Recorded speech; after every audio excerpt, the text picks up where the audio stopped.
now I want to hand it over to the president of Ukraine, who has as much courage as he has determination. Ladies and gentlemen, President Putin. Welcome back, everybody, to Sideline Banter, episode 5. What a week of sports it was. A lot to cover today. We'll be going through Euros, Copa America, F1 racing, Wimbledon tennis, more NBA moves, MLB, and more. Ave, I'm excited for this, not only because of the schedule we have, but the audio should be great. We should be recording pretty well. And for the first time, people can have a nice, smooth, great audio sounding transitional video all the way through. And if that's not true, I'm going to sound like an idiot. But how are we feeling this week? Yeah, we're going to definitely try to fully immerse you guys with the full experience of what Sideline Banter potentially could be. So this is it all comes together this week. We're getting there. We're almost there. We're working on it. We know we have this probably this white square around our faces when we move. Yeah. Could not figure that out on the video, but better than nothing.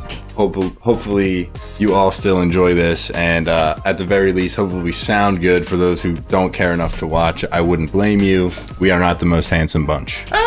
Speak for yourself. Anyway, Ave, unless you have something you want to kick off with, which we never do, I think it's time we shift over, as always, to Jessica to bring us the news. Let's do it. All right. Let's do it, Jess. Thanks, guys. I think I found out about 1 hour ago that President Biden called the president of Ukraine, Vladimir Putin. I just found out right now, thanks to the intro and Sideline Banter. That's what we do. We just bring, like... That's why the people break news. Yeah. I just want to state that's kind of wild, though. Hilarious. Yeah, okay. Oh, that's my boy, though. Love that guy. Which one? No, I'm kidding. Yeah. All right. Yeah, let's get into the news. So, up first, this is for Juan. We love you, Juan. Colombia beats how do you say this? Uruguay. That's definitely not how I was going to say it. I was going to say, like, Uruguay. Yeah, that's good enough. Okay. They beat them 1-0 in the semifinals. More interestingly, after the game, okay, this is a hard word for me, but the Uruguayan. Yep. Uruguayan. Did I kill it? Uruguayan. Yeah. But yeah, you did it. Yeah. Yeah. So those players, staffers, whatever, they climbed into the stands, went into the sea, started intervining. Vening? Yeah. I guess. Whatever. They started fighting with the fans. Now, that's not really what I'm bringing up, although that is very interesting. I kind of remember, like, I was watching and I just pointed at the screen. I was like, oh my God, look. And then no one cared and I just walked away. But what was interesting is I was still in the, like, area of my TV and, it passed on. And I was listening to the announcers afterwards.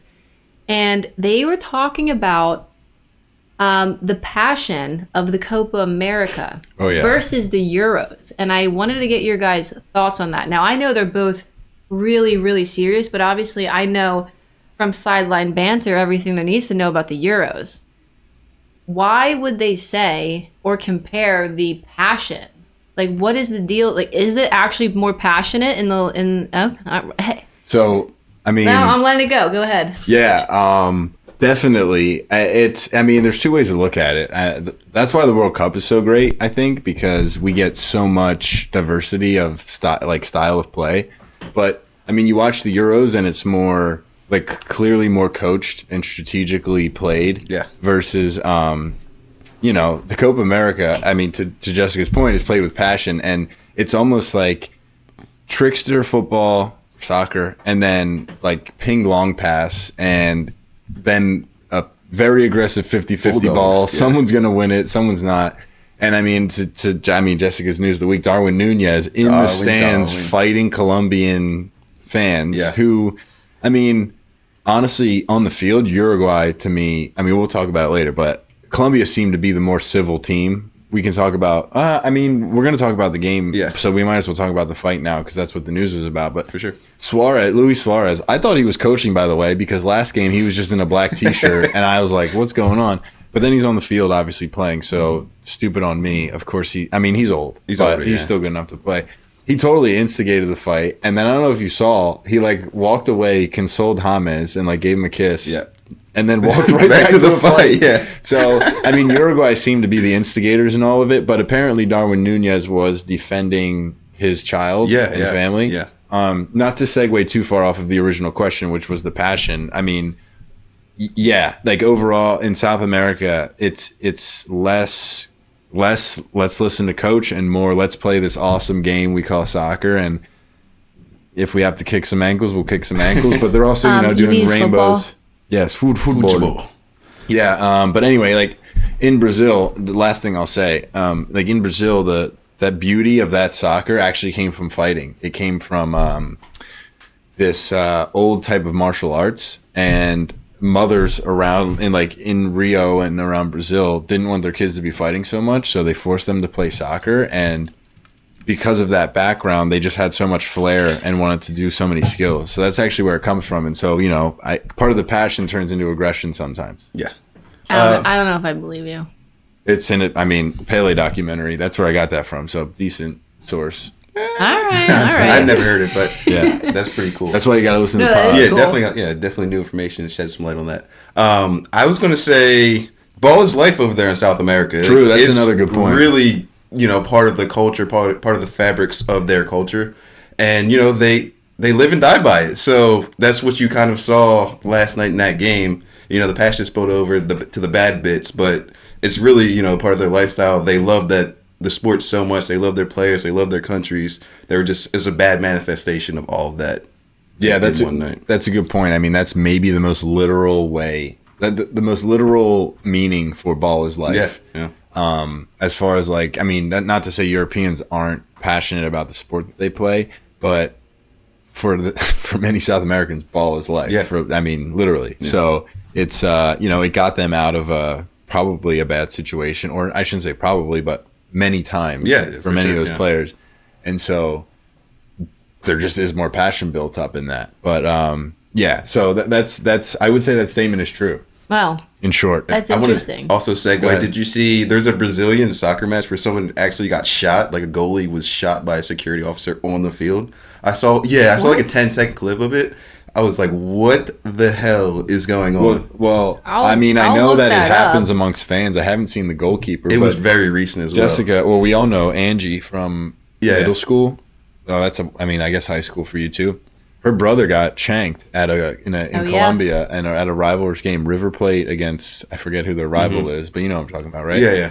Wow. I hope that's not Argentina. No, that Sound is like a Argentina. fool. Yeah, Argentina is River Plate and Boca Juniors. Yeah. But okay, I forget who it is in Colombia, but it would ring a two of bell the if bigger you heard it. teams. Yeah, and they were very rivalrous. And am I making that up, Jessica? I'm pretty sure you told me that. No, I actually was in Colombia with him, and he told me that story. I don't know if he did or it was his cousins, but they definitely got jumped, and it was just straight hate. You're not on our team, we hate Yeah, you. that is horrifying. I Is mean, that after And it's the normal, game? it was Or, passionate. Yeah, it was amongst the crowd after the game. Okay. I don't have too much context, but I mean, I know even in we've been to European games, or I have been with Jessica, and there has to be an away section. Yeah. It is not even American football. People say these fans are passionate. It's not even close. No, that's the Raiders. There's no comparison. Eagles, Bills Mafia, nothing. Not even a little bit close. I mean, they show up hours before, but not to tailgate. There's chanting and singing songs the whole time, yeah. and then they stay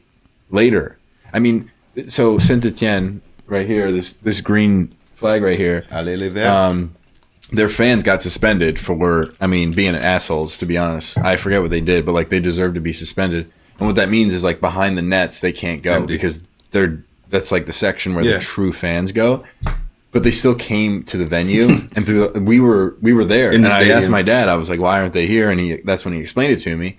And you could still hear them chanting from outside the stadium. yeah. They still showed up and did all the chants. And That's it's awesome. it's really crazy. I'm pretty sure I've showed you videos. I mean, well, you know about it, but Yeah, you saw the the stadium goat as shakes, well. they're jumping and they yell from side to side. So I mean, I can't. If that's Europe, who knows what Well, South yes. American fans are like? I guess we do know they stab each other. Yeah, I have another crazy story. You brought up River Plate and Boca Juniors. Yeah. When they play each other, after the game, the away fans can't leave for 2 hours because they have to clear out the home fans. So there's no there's no fights, there's no riots after those games. So it's intense in Yeah. South America. It's We live and die by Ball it. is life. Ball is life. Yeah. Ball is absolutely life. Yeah. Yeah. So- Also, that Brazilian goalkeeper is was life. shot by the police officer with a rubber bullet. I think they're actually investigating it, but it was because like they like broke out in a fight.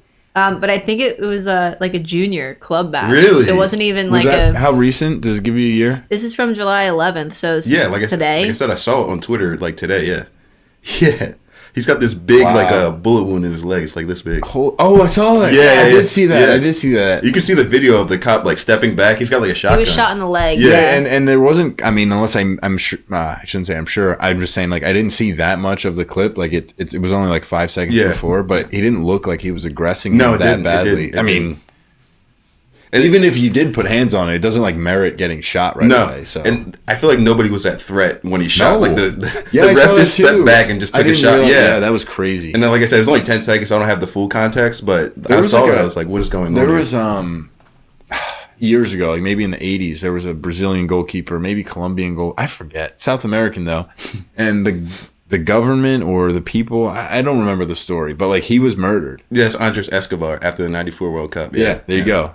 Bro, let's go. That's why we're teammates. That's just wild. He had an own goal in the World Cup. He OG'd? Yeah, with and I think that knocked him out of the So tournament. was it fans or I feel like I believe it was a coup. fans. Like he went back to Colombia, and I believe he was killed there. Yeah, I don't think so- he was killed at the. Wow, at the that World answers Cup. my passionate question. Yeah, long story long. Yeah. That whoever quoted that was correct. And the Brazilian who got shot in the leg, it was the 10th, just to keep our ducks in a row here. July 10th. July That 10th, happened so yesterday. yeah. I didn't know that rubber bullets like really like mess you up because his Was leg that was, r- his leg was a was rubber all bullet, yeah. bloody. Oh well. I mean, it was a shotgun been from worse like then. 15 feet, so like Yeah. it had to be a rubber Still, you bullet. can't So just shoot ridiculous. someone. Like I said, they're like it's under investigation. It shouldn't have happened. No. Oh, he's getting arrested. Well, if it's in It's America, Brazil. he's getting arrested. Yeah, it's I don't Brazil. know. I don't know how the laws work Yeah, I don't down know the there. rules over there. But yeah, so anyway, Cool. that's it's enough passion, I think, for South America. now. Yeah. We're going to talk about it more Yeah, later. there's plenty to come. So Yeah, so my second thing I have is so I'm just going to read it as is, and I have like slightly a question after, so just bear with me. In the first ruling of its kind, a panel of the Philadelphia-based Third U.S. Circuit Court of Appeals said athletes may be regarded as employees under federal wage laws if they primarily perform services for their school's benefit in return for express or implied compensation or some in-kind benefits. So essentially, this is a law underway right now to pay student athletes wages because they're quite literally bringing money to the institution. So my question is like, what are the potential implications do you think for the future of college sports and like the relationship between athlete schools, the NCAA?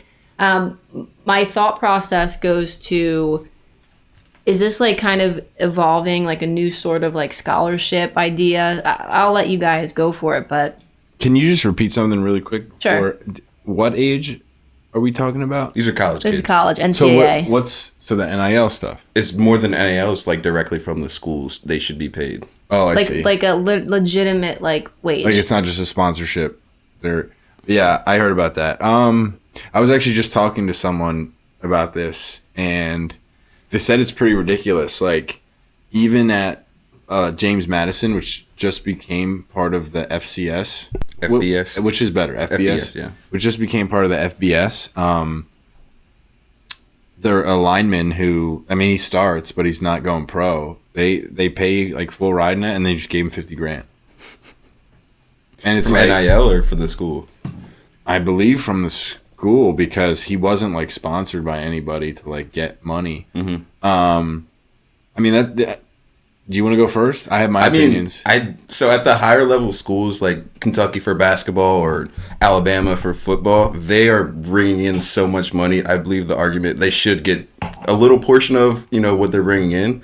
I don't know how it'll work for the lower, I guess, like the mid majors type of schools, as if you're not making that much money. I mean, but, I do. They're going to be at an unfair advantage. Yeah. But I think that players that like I think that they should get paid even more than the NAL does for everyone. So ironically enough, I at Haverford did a study on this to see how much. I had to read an article and then like report on it. to some extent, and it was about the exploitation of college athletes, or like, yeah, how are they or are they not getting exploited, and if so, by how much? Mm-hmm. Because they are putting in a lot of effort and time and sacrifice, and they aren't allowed to get paid. Well, you got exactly. Yeah. So it turns out that the top X percent, like single digit percent, and when I say single digit, like not 9%, like maybe 5 or less. I don't remember.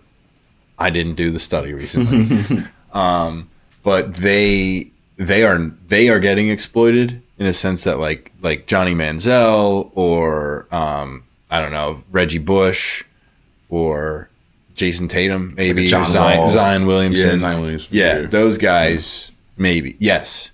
But the majority, if you consider the scholarship money they get, all of the gear that they get, all of the food stipend they get, all of like when I was at Villanova, they had a masseuse come in every day, and if you wanted a massage, you got one. All of the gym I just want to opportunity and coaching and the nutritional coaches and the free books and the free food, like not only stipend on the road, but free food on campus. They did the math, and a lot of them are lucking out. I mean, not lucking out, but, they deserve it and all that stuff. But, this new NIL money is definitely cherry on top, just to be clear. So, anyway, go ahead. I was going to say on the food part, that didn't really come along until after 2014 when Shabazz was complaining. It was like, but they just eat a lot. Those are some big boys. Like, as far as a meal plan's concerned, they definitely had unlimited meal plan for a long time. I don't know. I don't think so. I think maybe he complained where, he wasn't able to eat on campus. He wasn't able to work, so he couldn't make money. So, like, he had complaints about the system in 2014. They changed the rules after then. So I feel like after, like, 2015. And James Winston. Stealing crabs. Yeah, it's like, so. Yeah, I mean, I see what you're saying. Anyway, so that's just one layer, though, in my opinion. Yeah. Like, I don't hate the fact that they can get paid. They do sacrifice a lot. I mean, I played college sports. It was a pain in the ass. And we're up at 5:30 in the morning, 4 times a week.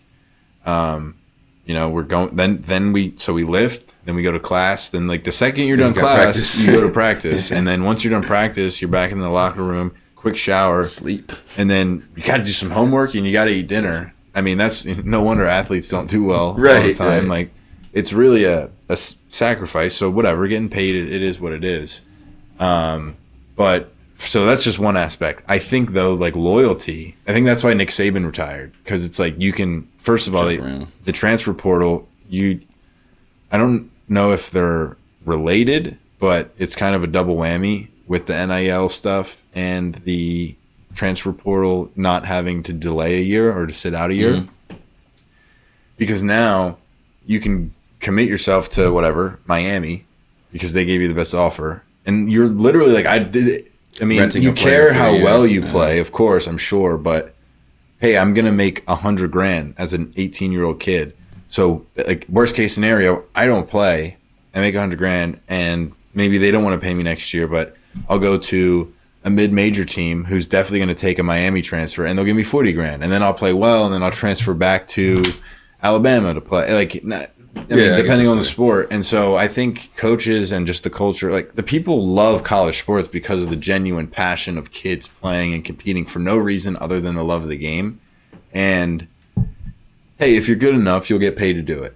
Yeah, you know what I mean. You'll go pro and you'll get paid to do it. And if you're not, you're not. But like. Who is somebody who is like crazy NIL person who's not going to go pro? Maybe Shedeur Sanders, but he's probably going pro. He'll probably go pro, but he's made a shit ton of money. Yeah, like he's made more than he deserves because of the status. But like most of the people who are going to, achieve a lot, or achieve, that's a weird word to say, but like obtain a lot of money through NIL deals and being popular in college are great players who are going to go pro. So for me, like, I mean, I don't know. I mean, there was that kid from St. Peter's recently that, because of NIL, he was able to make a lot of money his last year. There was Jack Goldkey. He had that run in the tournament. He was able to make some money from ads and whatnot. So I do like that as far as NIL. But I think, like I said, going back to what Jess was saying. The original thing. Yeah, I think that at the higher level schools where, they're playing in the tournaments, they're in March Madness, they're in the college football playoff, college football championships, they should get some portion of what they're bringing in. Yeah, I guess it's a tricky subject because, like, especially when you consider, like, the coaches are getting paid not tens of millions, maybe some of them tens of millions, but like millions of dollars, like 1 million, most of them. And then ultimately it's the kids doing all the work, blood, sweat, and tears. Yeah. So it is like, well, they have plenty of money. So I don't know. I mean, if anybody's so certain about their opinion on this, you're probably a little bit weird because I feel like there's decent arguments on both sides. Yeah. So anyway, good news, Jessica. Thank you for that. Yeah.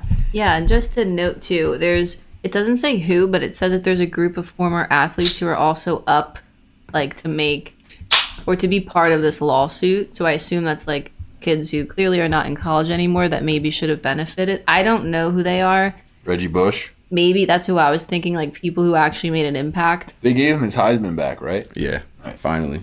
That's ridiculous. Also, a few of the courts like addressed, which I think is some of the old school sort of, because this has been like a fun debate argument topic for like a long time. Yeah. Like college athletes are not employees because they're students first. Like that's part of their educational their experience. They're student athletes. Students, baby. Let's go. Yeah, that's interesting. Over here. We will follow that on Sideline Banter, but I have a feeling it's going to take a while. We might have to bring Francois in to get his legal thoughts. Oh, yeah. For regulation purposes? Correct. Yeah. Anywho, my last and final news update for you guys. So our boy Joel Embiid had his debut for Team USA, didn't he? He did. Yeah. So he fouled out after just 12 minutes of play in our 88-72 win over Team Canada. So the question that came from here for me was, so FIBA, or I think it's the Federation of International Basketball Association, something. I believe you. Something along those It's lines. actually, I think, like literally like international or whatever. Anyway, it's been said by like a lot of people that it's extremely more physical, and the referees allow a lot of contact, which requires players to adjust their style in order to be successful. And I'm just confused how that goes against Joel Embiid's play. Like, how did he foul out?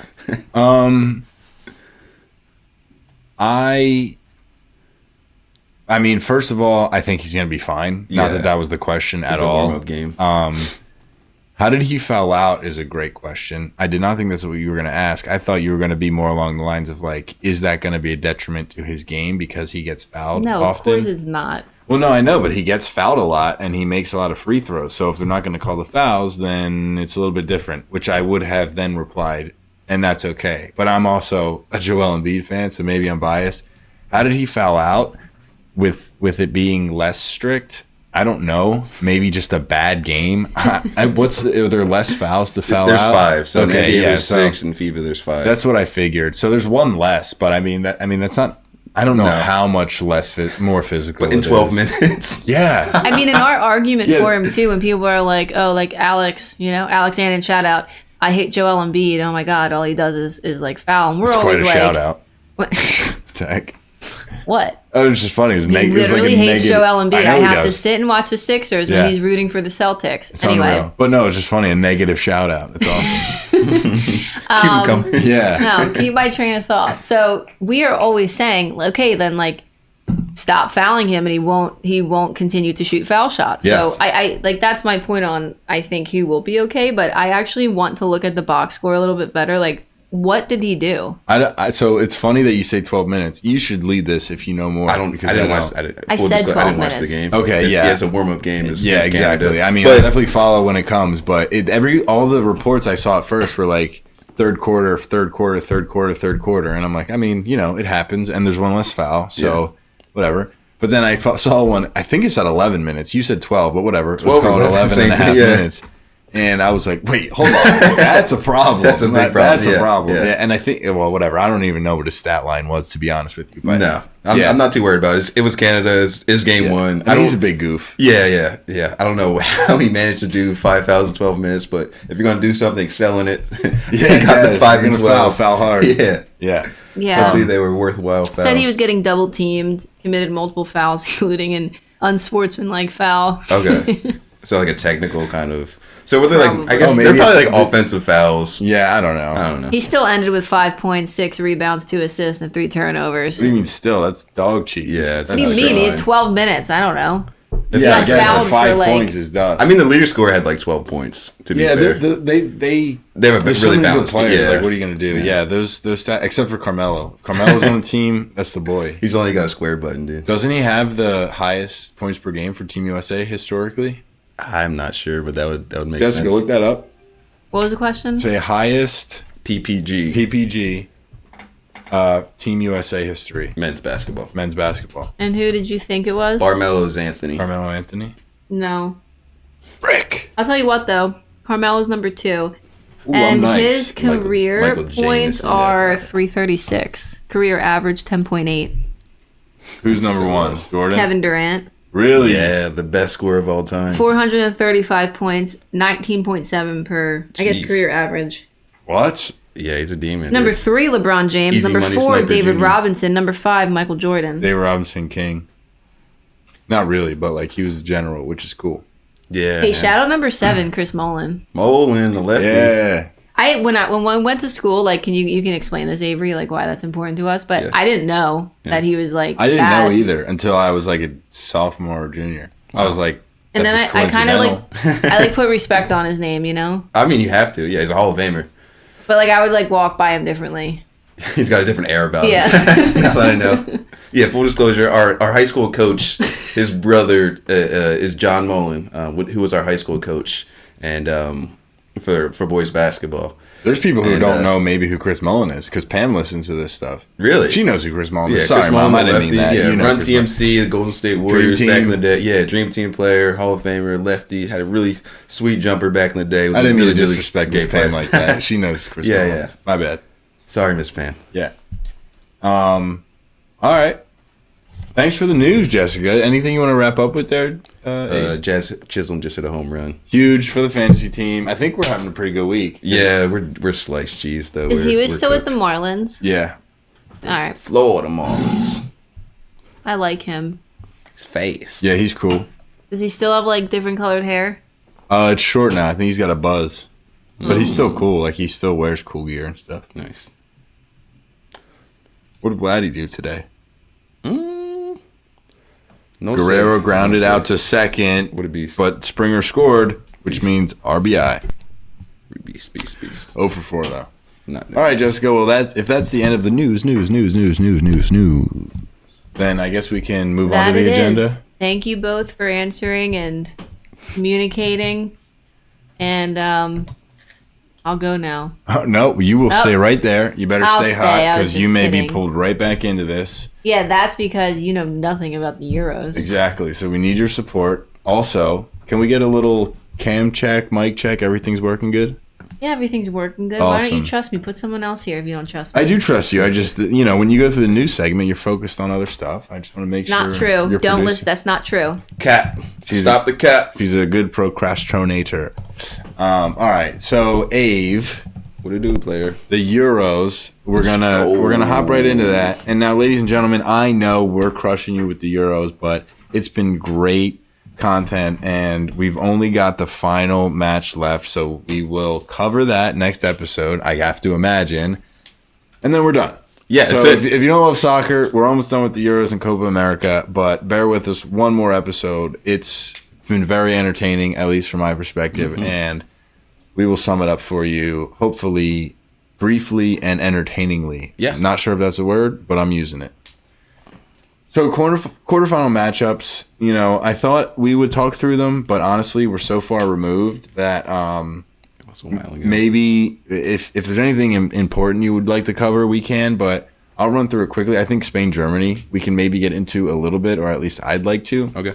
But at the very least, France beat Portugal, Spain beat Germany, England beat Switzerland, and Netherlands beat Austria. Nothing crazy. I mean, I would say France and England underperformed again in the quarterfinals. I believe both went to extra time, or Yeah. England maybe snuck one out. No, they won in pens. Yeah. Right? They won in pens twice. Yeah, so Oh no, they wouldn't have. No, just that one. Yeah, just the one. Yeah, and Netherlands took care of Austria pretty easily. Yeah. And then Spain beat Germany, which is the only game worth talking about. I think in the quarterfinals. I mean, I think if we, It was the quarterfinals. I think we had an episode right after we had stuff to talk about, but at this point we're so far removed, dude. I had Germany winning it all, and honestly, I don't feel that bad because hear me out. Germany that was a great game. Yeah. And Germany almost scored like Fulkrug 2 or had 3 some goals chances, at the end of the game there, and easily could have tied that or went on to win that game. So, I mean, full disclosure, like the fact that Germany lost so early doesn't make me feel so silly because they lost to Spain. The best team in the tournament. Right, who I would have said is going to win the tournament if not Germany. Yeah. So, I'm out. You're still in, Still obviously. in, boys. But I think if Germany played England, Germany would win. Okay. So I don't, I still don't feel like an idiot, and especially if Spain wins it all, I'll feel even less like an idiot. Anything else from the quarterfinals you want to cover? I just wanted to, obviously I'm out. I was wrong. Germany's not advancing, so I had to disclose that. No, just that Portugal versus France game was really, really disappointing. It was Mbappe, lined it up Mbappe versus Ronaldo. Yep. Mbappe idolized Ronaldo growing up his whole life. He's going to Real Madrid this summer. He's following in those footsteps, and we get a 0-0 draw and go into penalty kicks, and France advances. Yeah, only thing worth noting on that one, I think, was lack of performance from Ronaldo and Mbappe, maybe, particularly Ronaldo, and then great performance from Rafael Leao. I mean, he was cooking Yeah, he all was. day. He looked incredible. Yeah, so, I mean, I don't have much to add from the quarterfinals. It's far removed. People want to know about the semis, baby. Yeah, Come on. yeah. What's new? What's happened current? in the semis? Well, let me run through France. You do England, Netherlands, I guess. Okay. And then I'll run through France, Spain. Okay. Cool. Do you want me to go first? Do you want? Yeah, you go first. The people are tired of hearing my voice, so you should. I you think should they go like first. hearing your voice. I don't know. You go ahead. Ooh, this game. Was this game a tournament so far? I know. Yes. I know it was England's best game of the tournament by far. Yes, they looked. I would say it was so much better in this game.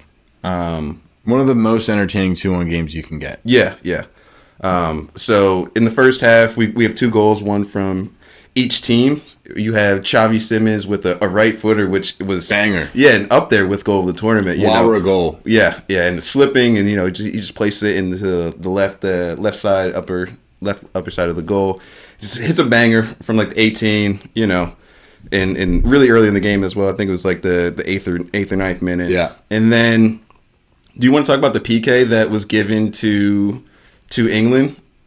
So I honestly... No, I don't, but... I honestly didn't think it was a PK. I mean, Harry Kane got caught late. He still got a shot off, and the player on Netherlands came through him, and the ref didn't give it to him on the field, but they went to VAR, and they gave him the pen. Yeah. And what a pen it was. Yeah. He absolutely nailed that to the bottom left corner, and... 1-1 at that point. 1-1 at that point for a while, yeah. And then we didn't get a score till late in the game. I think it was an extra or stoppage time because Gareth Southgate, being the manager that he is, put on the kid Ollie Watkins and Cole Palmer.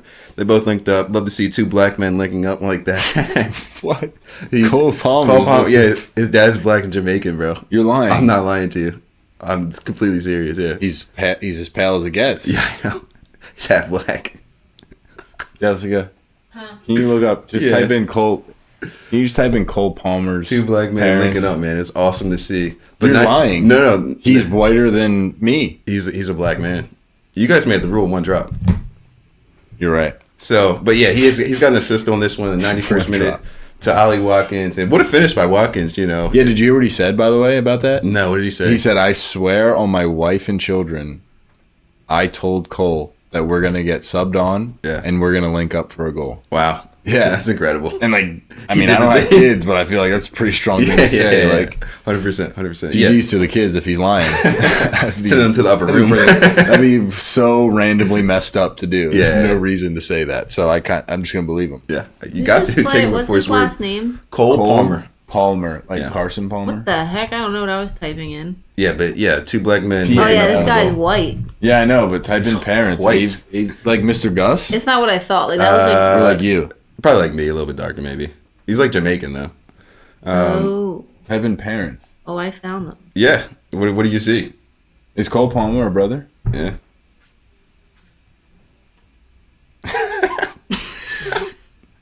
Yeah. All right, we're not gonna put Jessica's camp like. He's got laptop black brothers here. I'll too. do Yeah. it. Here. Look at that. Look how white that guy is, though. Wow, that's Jamaican man, yeah. The more you know. Well, his sister looks like she got like. Both. Yeah. Yeah. Well, okay, It then. happens. Excuse what are you me. gonna do? The brother link up. I didn't know that. Yeah. So that's what they said in the previous game. So there's 4 black players, and then Cole Palmer is obviously black as well now. Yeah. But they had 5. Now. They had 5 black. Now that the people know. Yeah, they had 5 black guys kick the penalty, and someone said like Gareth Southgate was setting them up for failure. It's like, I see what you are. It was so funny. It was a that's great good. tweet. That's funny. But yeah, so Cole Palmer sets up Ollie Watkins, who that was his first time on the field. Yeah, I think that was first time in the tournament. Yeah, on the field in the tournament. Yeah, and The whole he didn't play. What's this? Their 6th or 7th game. yeah. And What a time to show up. great touch, great shot. Landon Donovan was given DeVries. Yeah, some shit. Yeah. Yeah, I don't know. What do you do there? I mean, he's stretching He's for giving the him a ball. hard time. He's like, you can't open your legs. You can't do that. I'm like, wait, what? He's Yeah. trying to block the shot, and it like skimmed his ankle even. Like it was close to his foot. So I mean, good shot. You kind Great of just shot. in that position, you just go for it. And Yeah, like a he lot of ripped times it hard goes down. in. Yeah, I would say like the only option he could do is give him his weaker foot, but that's showing him the whole side of the goal. So I wouldn't recommend that. Dude, that he move forced was him. so Yeah, fast. he He forced stayed him. goal side. Yeah. There's only so much you can do. I Right. mean, and he hit a rocket to the opposite corner. Like yeah, it's a great shot. Side panel. So, I mean, it was a great goal. Netherlands had a couple of really great opportunities. I don't want to say I had stake in it for the Netherlands, even though I was high on them in episode 1. Do not go listen to that. The audio is horrible, but you're just going to have to trust me on this one. I was high on the Netherlands going in, so maybe that's why. But, dude, when I was watching it, I did not find myself rooting for England. I can tell you that much. So I don't know what it is. Maybe because of the France thing, can't root for England. I like the players. Obviously, I like Saka and Rice. And, Billy Goal. dude, Bellingham was... He's not that. Yeah, he hasn't had that. I don't great of know. a tournament. I Scored. don't get to watch him that much, obviously, in Dortmund or in Madrid. Mostly it's just watching highlights. And he's clutch, that's for sure. But people are comparing him to Zizou, and I'm watching him play, and I'm like, well, he's only 20, or just turned 21. So it's like, how harsh can I be? But, like, he's not quite as good as I thought he was. Okay. I'll say that. Well, what am I saying? It's 21. it's Yeah, been a yeah. couple games. Like, it could be different, but, like, his greatest highlights, I'm like, whoa. But, like, I think that Foden's better. Foden hasn't been great this tournament either, but No, I know, but just watching the play, because you see him, you see I think Foden in week in and Foden's out better. though. Yeah, but even in this tournament, I just think like he's quick, he's ambitious. I mean, I don't know.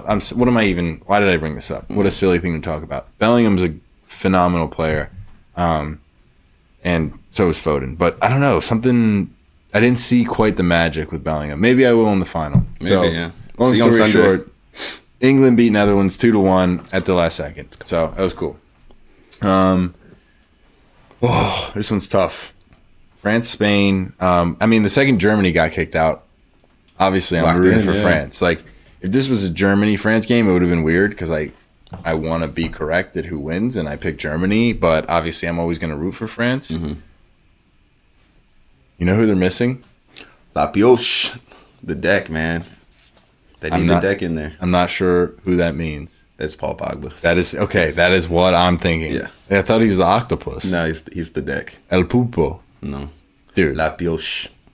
Well, whatever. Yes, they need Paul Pogba. They do need Pogba. They need Pogba. Yeah. That's exactly the central midfielder they're missing. I mean, the wingers and the striker, whoever it was, like mix and match, came up short too. Yeah, I agree. As far as finishing is concerned, you know, it stinks to see Spain go over France, but that's only because I'm a homer. Yeah. If I'm not and I'm being objective, Spain deserved to move on. They've been the They've best team. dominated the tournament. And I thought that was a good game. I thought it was a great close game. I don't think like they necessarily dominated France, but I mean, they deserve to win. The thing I found interesting is I've been talking a lot about how different Spain is this year, and that's why I'm like excited to watch them as opposed to usually. But when they went up 2-1 with Lamine, so France goes up early. France goes up early. Lamine Yamal, special player. Special player. Shout out my boy Sketch. No, but he's really good. He's only 16, youngest player to ever score at the Euros. It's weird I can't compare him to Messi because I just don't know, but like he's so young. The only person I've ever seen play at 16 with success at a high level is Alexandre Pato in the Serie A with AC Milan, where he was like actually contributing. Yamal he's great. Like he's special. He's special. Yeah, he's special. Special player. But they played better. And what I was gonna say about like not talking about the new school Spain, when they went up 2-1, they started playing like they were like, we're still Spanish by the way. Yeah. And we can hold the ball the whole time. And I was like, oh my gosh, like they do have Nico Williams and Ferran Torres and Yamal, Danny Olmo, and Danny Olmo. We neglected to say his name. I love Danny Olmo. It's been ridiculous this year. Yeah, but they pulled him. Like they came back a little bit and they said, "We'll show you tiki taka. We still got it. Like we're up 2-1. You don't want the ball back." I mean, no one will ever be able to do it like Xavi and Iniesta and Silva and Fabregas and all those guys and Busquets, but they're still Spanish. Yeah, like they were it's still in their like, DNA. yeah, good luck getting this ball back. And France did what they could with the counterattack, but I can't believe they moved Mbappe back to. So Spain took out their right back Jesus Navas because he's not great at defense. He's just a very fast winger, and he like provides interesting offensive attack as a defender. But they went up 2-1 and they took him out for a center back to be more stable in defense, thinking let's just not concede. And they moved Nacho Fernandez, who's naturally a center back, meaning bigger, slower, but good defensively, out to the right. And Mbappe was on the left and he torched him twice. And then they brought in Barcolo and moved him left and moved Mbappe to the middle, which Barcolo kind of cooked him a little bit too, which is... Barcolo's pretty nice. I like Barcolo. He is, He's but... young too. But like, I don't know. I understand the logic because you're not going to put Barcolo at striker and leave Mbappe out wide. You want Mbappe in front of the net. But then I'm just like, well, then just bring in Giroud or Thuram and put them up front. They brought in Giroud later, and they moved Mbappe back out, and they had a lot of chances. Yeah. But I'm like, oh my gosh, just let Mbappe torch this dude Fernandez. Yeah. Not that Barcolo cannot, but Mbappe has the capability of like almost every time winning and has the finishing capability to score a goal. Yeah. But they moved him back to the middle, and obviously he's fine there. But he underperformed the whole tournament. Yeah. But he's obviously good at playing striker. He just, when you have two center backs right on you, they can physically dominate you more than one center back trying to play right back that you can just use your speed and skill against in wide areas. So, I mean, that's my take on France-Spain. So Spain advances, and so does England. Did you have any last notes on the Spain-France game? I just wanted to give you this quote directly from the Teenage Mutant Ninja Turtle himself. Yeah. This is about Pogba and missing him with France. He says, with Pogba, you just have to lower your head to run, make a call, and you know the ball will arrive on your foot. So what's his deal? He's banned for a couple years? For a year for some steroid use. Yeah, so he can come back, though, hopefully. After this year, yeah. But he's, 31 or 2? Yeah, he's getting advanced age. That's good. Can you look up how old Paul Pogba is? Because soccer retirement generally is around 33 or 4 years old. Yeah. And he was, he's 31. He's still one of my favorite midfielders of all time. And he played for, obviously, Manchester United for a couple of years. And he's one of the most talented players. He's hated on too much. Yeah. He's a ridiculous baller in his day. He was absolutely unplayable. He's in my opinion, one of the best midfielders, even if the stats don't say it, but like the eye test. Most skilled. Yeah. I don't even know. I almost want to do a player comp for him. Like, I don't know. I don't want to butcher it. because it's not necessarily due to injuries. It's almost like due to lack of recognition. He's almost like Jamal Crawford mixed with Derrick Rose somehow. I love Derrick Rose. I love Derrick Rose. Yeah, dude, Griezmann's got some quotes because he's also the person who does Harry Kane. Yeah. Yeah. All right. Well, Yeah, okay. So I guess here's the ultimate question: English or Spanish?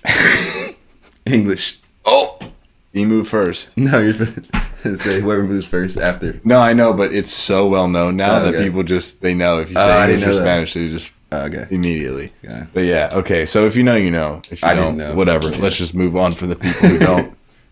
But okay, so England or Spain? What do you think? English or sketch? I mean, I'm Spain.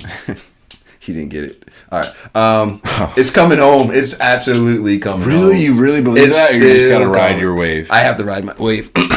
Yeah. England, I mean, Spanish, they've been the best team in the tournament, but England played so well in that last game, it gave me a lot of hope for this championship. And I think it's coming home. I really do. I really do. Yeah, I mean, it was definitely their best game. Can't argue that. But I will happily root for Spain in the finals.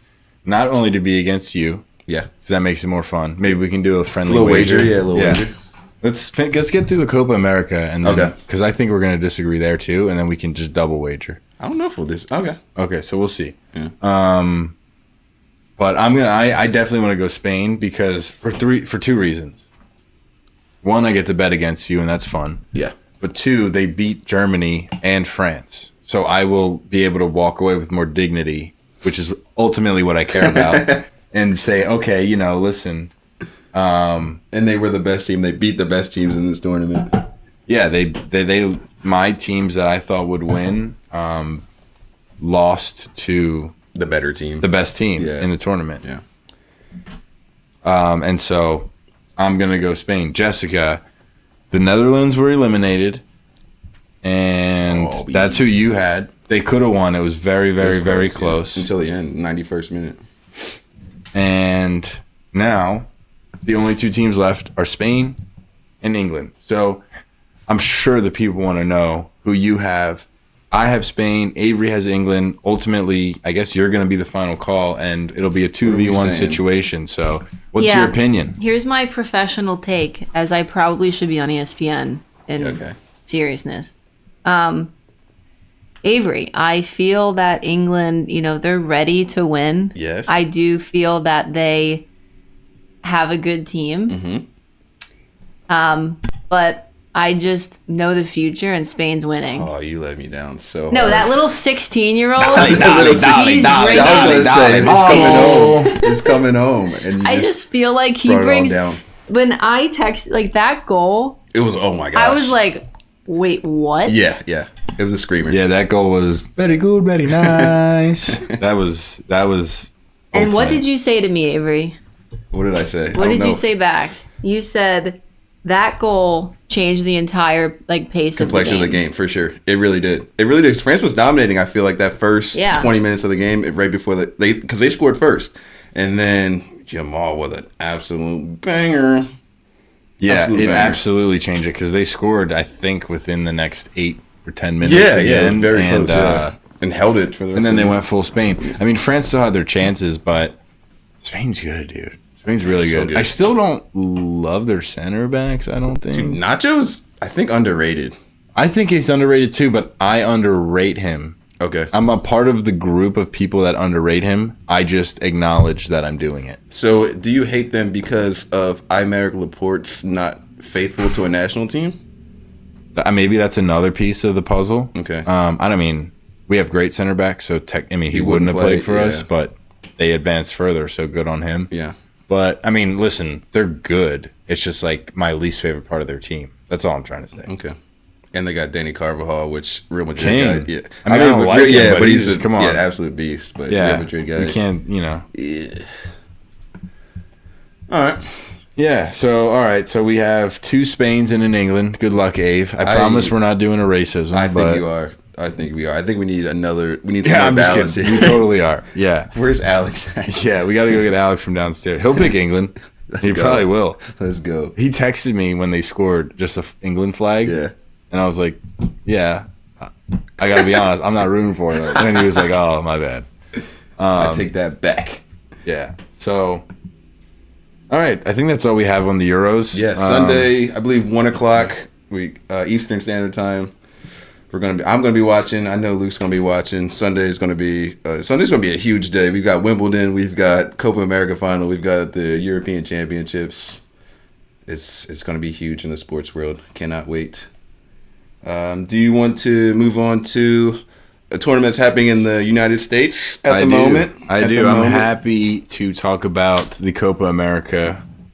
Sorry, I need to publish a video for Big Al. Huge. So working on it. Yeah. But I'm multitasking. This should be done in the next 2 minutes or so. Okay. But yeah, Copa America. So not so much to talk about in the quarterfinals. I think again, kind of just because of the lack of depth. So not so interesting unless you have a crazy story. But the semis were interesting. Uruguay, Colombia, which we already touched on. Yeah, but yeah. as far as the game's concerned, we can talk about if you'd like. I have some interesting notes, and then Argentina versus Canada. So why don't you take it away with whatever one you feel like starting with? I'll go with Argentina versus Canada. I don't want to talk about this too much. It was a 2-0 win for Argentina. Pretty dominating fashion. I mean, Argentina's ranked world number 1. They've got maybe the best player of all time in their squad. But you have goals from Julian Alvarez, and Lionel Messi scored a goal, kind of. Count it. Yeah. He was kind of on the line. The ball came through. He got a little tap on it. It was actually a missed kick, but it went in the back of the net. All goals count as goals, and he's happy to get on the score sheet. This is his first goal of the tournament. Yeah. So I know he had some injuries during this tournament. He sat out maybe 1 or 2 games, but he's back and he's on the score sheet, and he's in a final. He's in another final for Copa America. Yeah, he certainly is. I mean, I hope he doesn't win Player of the Tournament, because then, I'm a true Messi fan, and like some people say, oh, he's gifted these different awards and whatnot, and I don't believe that. I do think that in 2021 when he won, and people were the Ballon d'Or, to be clear, and people were like, oh, Lewandowski should have won. He shouldn't have, in my opinion, but there's no reason to not go back and give Lewandowski his 2020 award that he deserves. The COVID happened, so they just didn't give him an award. That's BS. Like, okay, maybe don't get together if you don't want to, and give him a trophy, but you can just say that he won. He still played. Yeah. So that's like a weird argument. I hear people say, like, oh, Lewandowski deserved it. He was the second best player, but like Messi was, he was the best player in 2021. And Lewandowski was in 2020, but I think they talked about giving him an award. They might have actually done it. But anyway, I'm going a little bit off topic, but my point is just that there are people who say he doesn't deserve some of the things he's gotten. Yeah. I don't agree. But if he wins Player of the Tournament, unless he scores a hat trick in the final.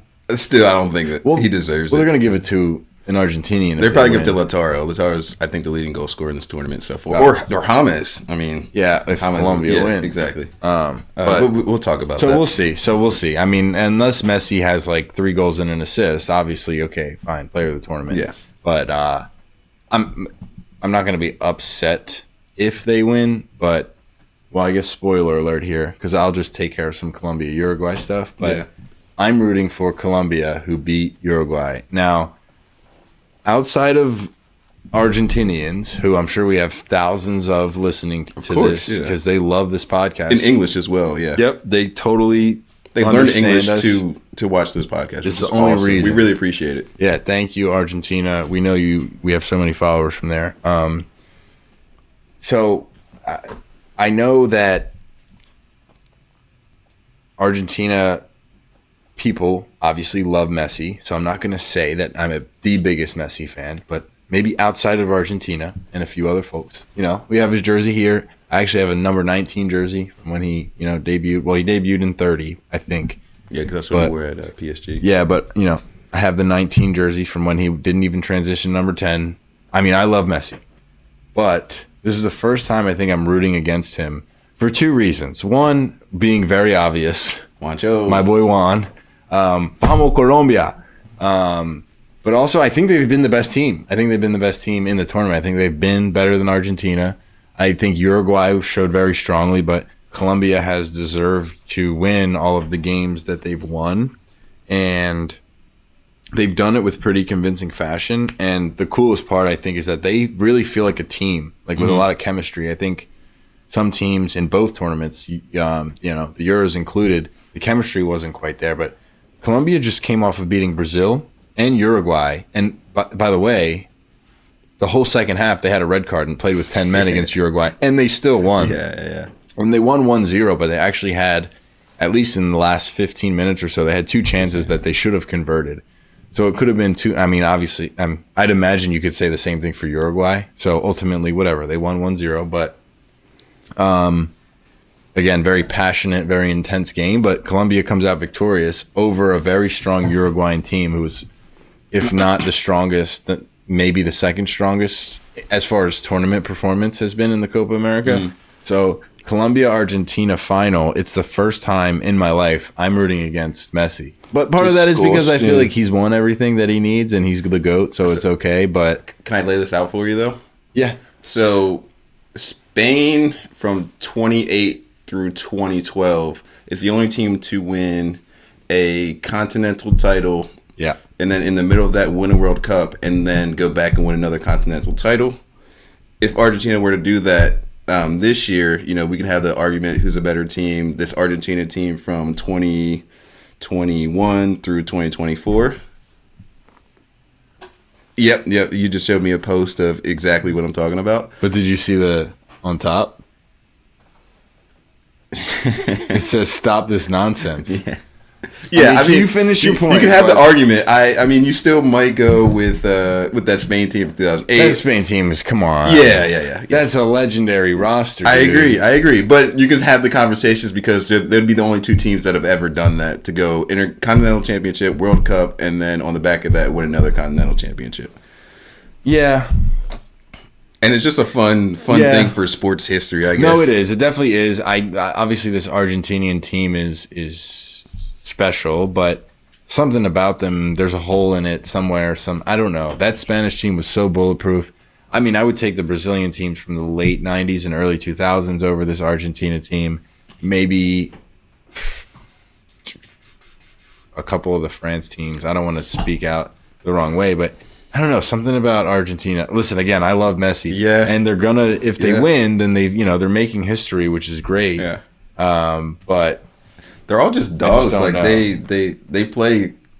I don't know if their clubs get mad at this, or their clubs will get mad at me for saying this, but like they just play so hard for Messi because they just want him to win that bad. Yeah. These players are playing, 1.5 times what they're actually capable of just to see Messi get over the line. Yeah, they really do. It's incredible. There's really cool videos of him just being like, "Yep, we're going," and they just all stop talking and follow him. Yep.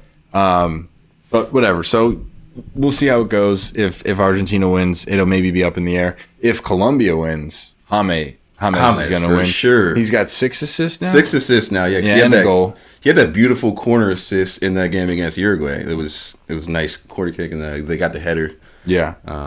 Jefferson Lerma jumped over Jimenez and just dogged him in the air and put it into the back of the net. Yeah, great goal. So ultimately, I'm rooting for Colombia. So who are you rooting for? I am rooting for Argentina. I want to see Messi win again. I love when great players, show off their greatness and continue to win. But if Colombia wins, I'm not mad at all. I'll celebrate it. This will be the first time I'll ever celebrate a Colombia win. Yeah. I want to note their jerseys this tournament. I actually really like them. I don't know. They're like they're cool. The way that their shorts or the jerseys go into the shorts, I think like the design pattern is really cool this tournament. Yeah. I would wear it. Yeah. They are cool. What was I going to say? Okay, so as far as our little bet is concerned, I'll take Colombia and Spain, and you take England and Argentina. Oh yeah. And let's just say if it goes 1-1, we just break even. Okay. And then we'll put $100 on each game. Mm-hmm. And then sign me up now. So I guess $200 bet. Okay. Or we could do 50 and 100 unless you want to be cool and do 200. Money's not real anyway. All right, let's just do 200. 100 per game. And so obviously if we're 1-1, we just break even. So essentially $200 bet for a little parlay. Easy. Jessica, we asked you what you had for the Euros. You went with Spain over England. What do you have for the Copa Americas? Pick the good guys for Argentina once, versus please. Colombia. The good guys.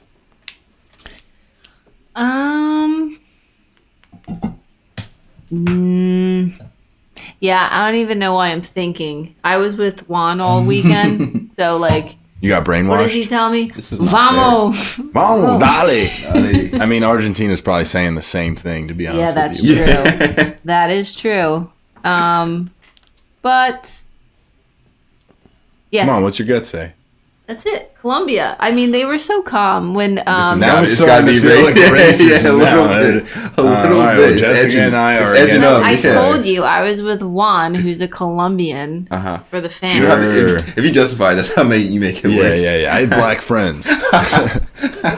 Name them all. I'm Yeah, not yeah, just yeah. giving into peer pressure because you're wrong, Avery. Wow. Fair. Coming at his whole life. Okay, cool. So I still like your hat though. Argentina. We're getting there next. Yeah, We're we're getting almost there there. Argentina, Colombia final for the Copa America. Sunday at 7 Sunday at 7. Eastern time. So that'll be fun. We'll be obviously covering the winner of that sometime next week in episode 6. But for now, go to our Instagram and let us know who you think will win. We have a poll up on our story, Sideline Bants, and we want to know your opinions. Do you want to know what's it's trending so far? Yeah, you got So- Oh, you already know. Yeah, I already know. So most of the votes for the Spain versus England game were leaning towards the Spanish team. Nice. And I then- voted for Spain. Yeah, I know you did. I know Yeah. everybody voted. And then and then for the Colombia versus Argentina, Colombia as well. So everybody's Really? against me. Let's Yeah, go. everybody's against me. Dang, the Abe against the world. Yeah, it's the mentality I'm going with for the moment. Abe, you think you could filibuster for like 3 minutes? I'm gonna go to the restroom. Yeah, sure. All right, I cool. can do that. Jessica, help Abe filibuster. The people like your wild card. So Yeah. pull something out of the hat here. Let's go USA Soccer. So, USA Soccer fired their coach. How are we feeling, Jess? Yeah, Was it what the was right his time? name? Who? Greg Berhalter. Greg Berhalter. Yeah. What were you saying? I literally Was have it no time? idea. Like I couldn't even let me do something here. So USA head coach. Winningest coach of all time by winning percentage. 100, Really? Yeah. But he never beat a team within the top 20 of the FIFA World Rankings outside of Mexico. Okay.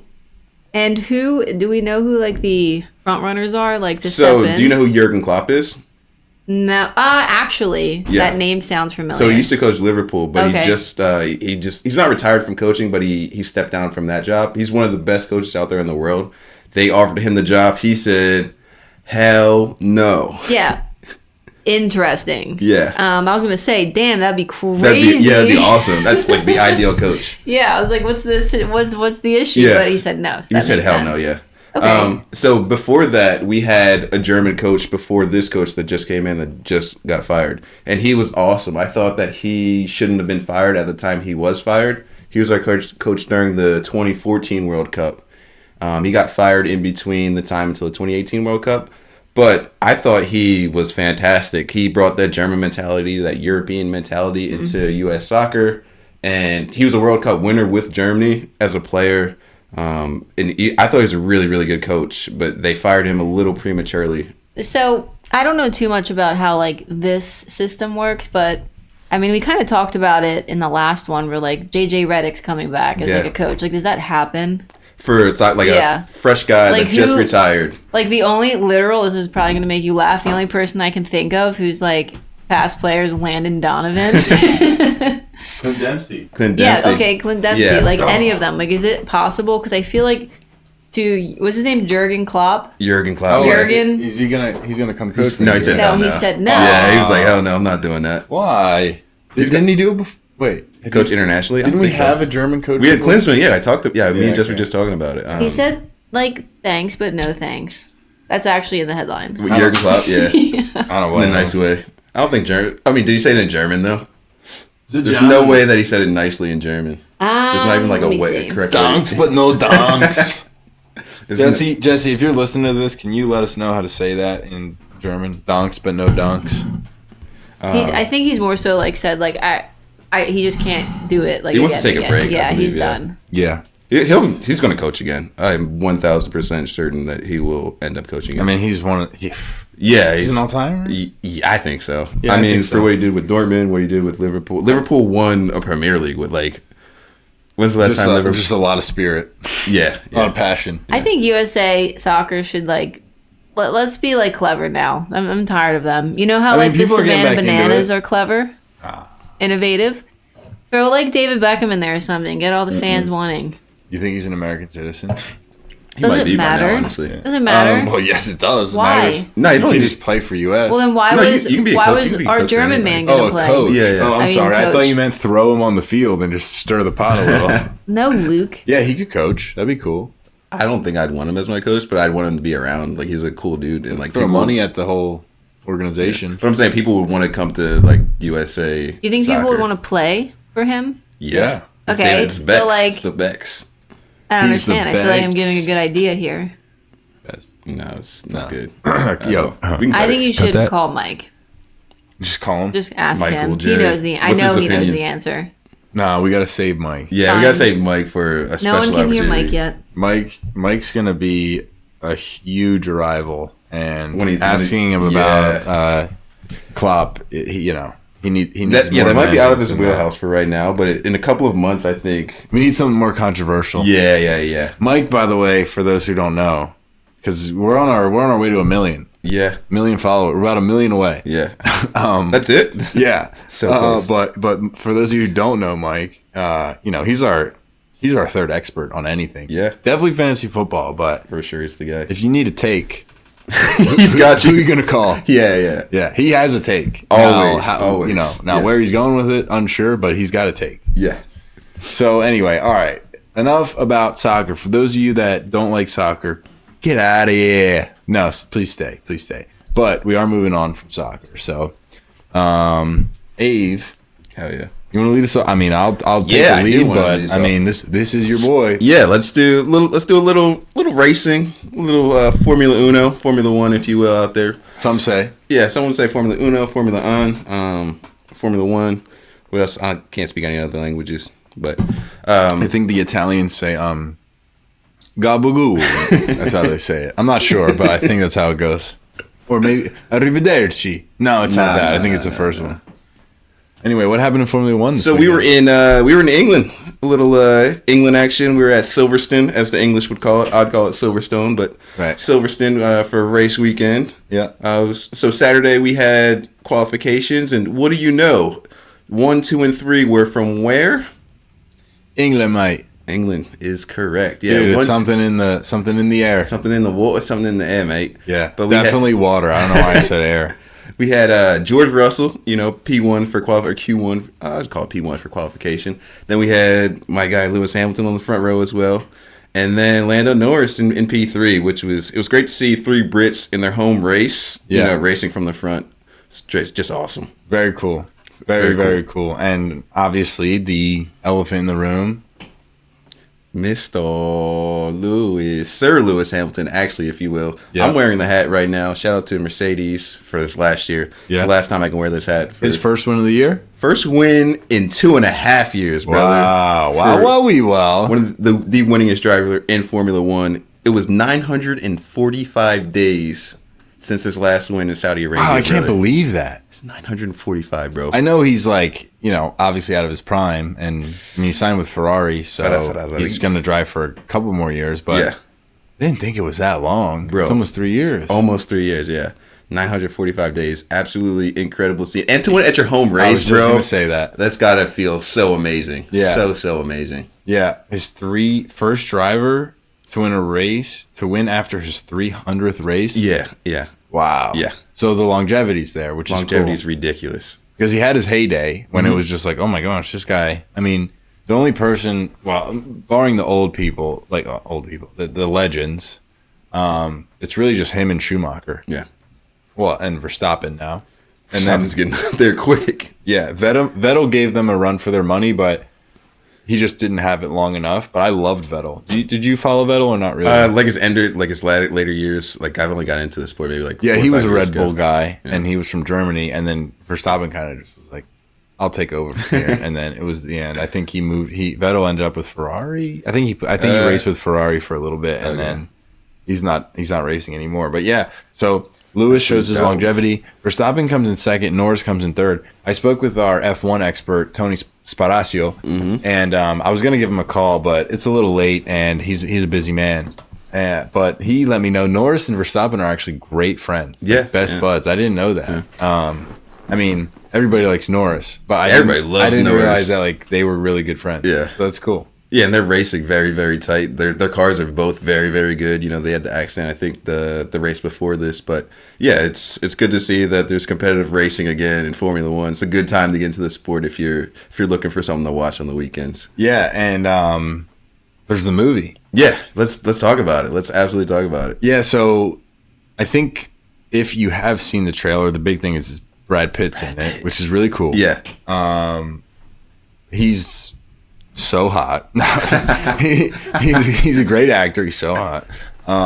But did you hear about the scoring, the music scoring? Oh, Hans Zimmer? Yeah. Oh, yeah, I'm so excited about Did you hear that? I love Hans Zimmer. So, I actually have no idea what you're talking about. So there's a formula. It's called F1. It's called F1, yeah. It's called F1. There's a movie coming out starring Brad Pitt, yeah. Starring Brad Pitt.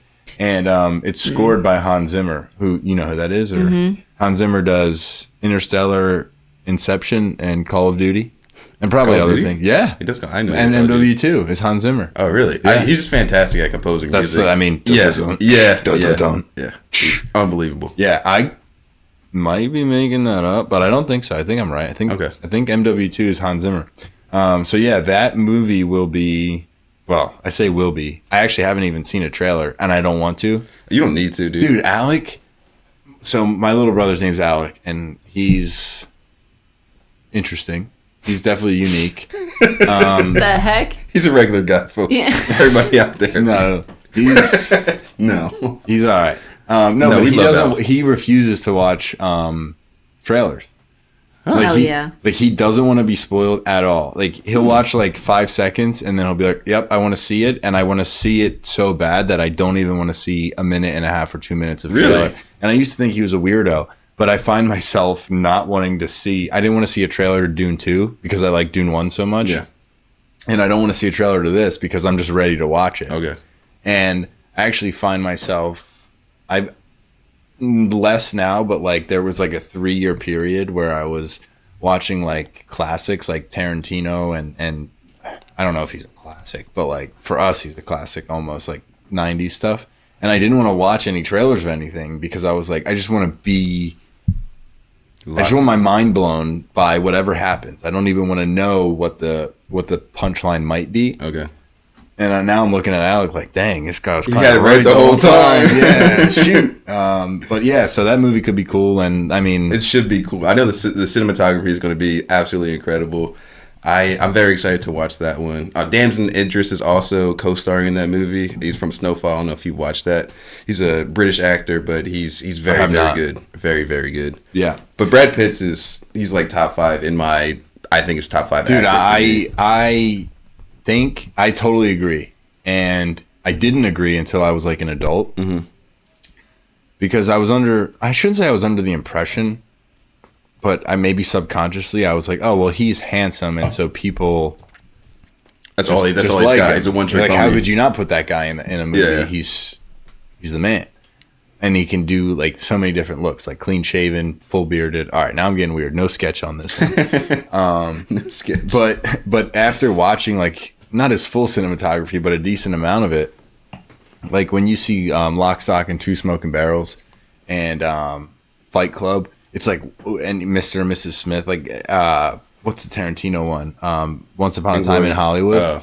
And Inglourious Bastards. Oh my God. Yeah. You don't forget that one. Yeah. He's something. He's a hell of an actor. Yeah. I mean, I know that sounds dumb, but I'm trying to speak from a place of like, I like to think I'm a pretty good movie watcher. So like, I'm not just prone to be like, oh yeah, that was a fun, like, Marvel movie, and Chris Evans is a great. I mean, listen, Captain America's cool, but I'm not going to be like, oh, Chris Evans is a phenomenal actor unless he puts, and he might. And no disrespect to Chris Evans, I'm just saying like, I'm not just saying this because he made a cool action-packed movie. Yeah. Dude, Brad Pitt, like, He's got he does range. a lot of different Yeah, characters, and he does them really, really well. Yeah. I mean, you can't even understand his gypsy accent in the. You like in dates?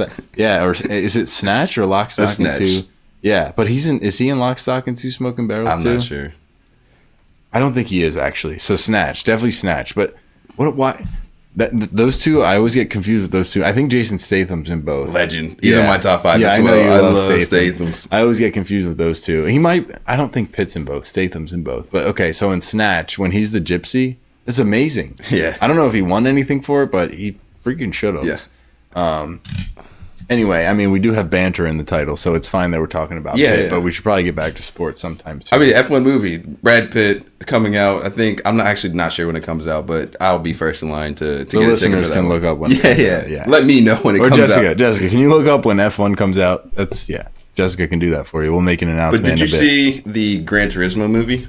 No. But Wait, didn't that come out? It came out like last year. I haven't seen it yet either, but I thought Clint Eastwood did Gran Turismo like 10 years ago. 15 no, it's years Gran ago. Torino. Oh, okay. Gran Turismo is like off the video game. Yeah, well, But I've heard it great was really, really reviews. good. Yeah, I've heard great reviews for it. So I believe that this will go over the top because Gran Turismo focuses on like the GT cars, and this one's Formula One, the pinnacle of the sport. I didn't see Ford versus Ferrari, but I feel like I should before F1. Christian Bale is.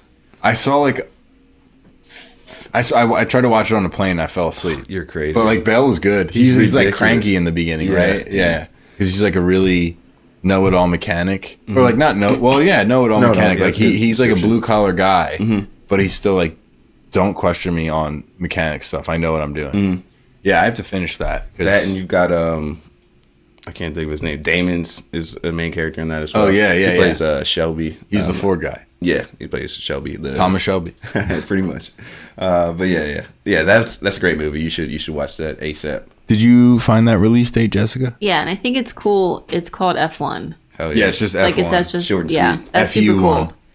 June 27th, 2025. Oh, next year. Oh, yeah, they're still filming. You can go for your birthday. Wow. Yeah, we could go for my birthday. Yeah. Hey, we're on our road to 1 million. Keep this alive. Dude, we're gonna be at the and premiere. At Yeah, we'll premiere it. Yeah. Yeah, Whatever. we'll review it when we get there. Just keep liking and subscribing, and thank you to all of our sponsors. Again, Red thank Bull, you to F1, Amazon, everybody. Unspoken Studios, Hell yeah. NF Sports Strength. NF Sports Strength, Mercedes. Aqua De Farina Pizza. Anyway, yeah, okay. So F1 race was cool. English Grand Prix. There were 2 English people on the podium. Lewis Hamilton wins his first race in. Get in there, Lewis. Yeah, in that, dude. If it comes home, England's gonna erupt. Yeah. But yeah, so no, very cool to. I mean, we've been pretty lucky on the podcast. Verstappen has not won every race, which makes it more entertaining. But For sure. good for Lewis. I was kind of anti-Lewis a little bit. I think I was just a hater, kind of like a Tom Brady situation. I don't know, But- bro. You're getting to the line now. You're going against me in the games. I don't know, dude. I don't know. Yeah, all right. Let me finish because I'm gonna turn this around. Okay. Tony, who was also anti-Lewis. Do that if you would. He met him in New York, and he was like, what a great guy. Yeah. So nice, super nice guy. I've seen some interviews with him. I think he's been on Cool Kicks or something like that because he's into fashion. I think he's a Puma guy, right? He's a Puma guy for sure. Yeah. Seems like a really soft-spoken, really nice guy. So, I mean, that happens a lot with athletes. Like, Yeah. it takes a lot. And I mean, it takes some sort of ego to become a professional athlete. I mean, not to make it about me or anyone, but like, I feel like if I was a little bit more cocky, I could have made it a little bit further. But I was very like, oh, it's just a Reserved, game. yeah. I have a life to live. But like, to really make it pro, you have to commit yourself to, I'm going to be the best at this. And he was. Like, he might be the best who ever lived. So you kind of have to give and take with athletes sometimes. Like, if you don't have passion, it's tough to be great. Yeah. And then all we see is what's on screen. So like a Randy Moss, for example, like, I'm sure he's a nice guy. Yeah, but he's got that dog in him. Yeah, but like, yeah, when you're on the field, you're getting cracked all the time. Then you finally score a huge touchdown. Yeah. Like, sometimes you got to take the pants off. Yeah.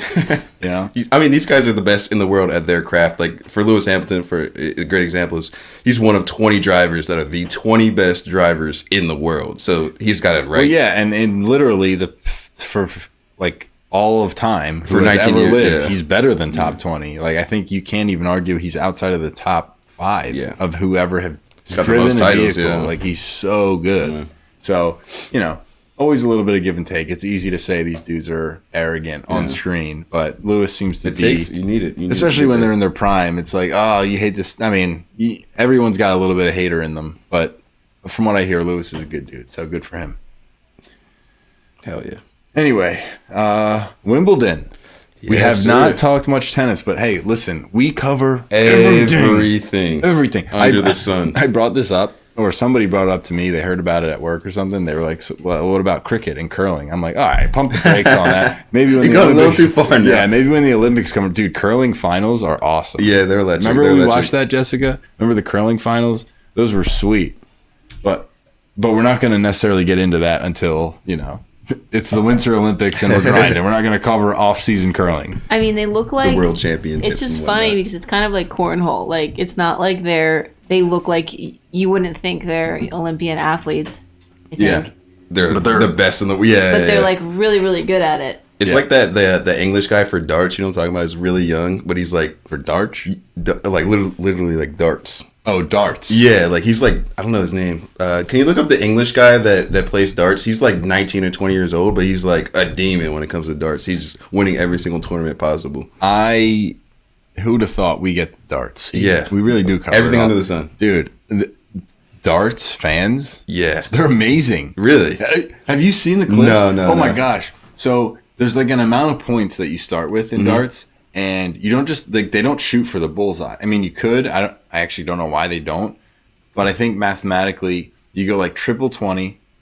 Like if all 3 darts, like ideally you go triple 20 3 times, so like 9 times 20, and then the other guy goes because you only get 3 darts, and he's gonna try to go triple 20 3 times 2. And then you do that again the second round, and then you have to go like triple 20, triple 12, and like double 8. I'm making those numbers up. That is not accurate. But like the last round Already to lost get me. to that, well, you start with like 540, and you have to get to 0 perfectly. Yeah, So there's like the perfect round is 20s, 20s, and then 20 something something.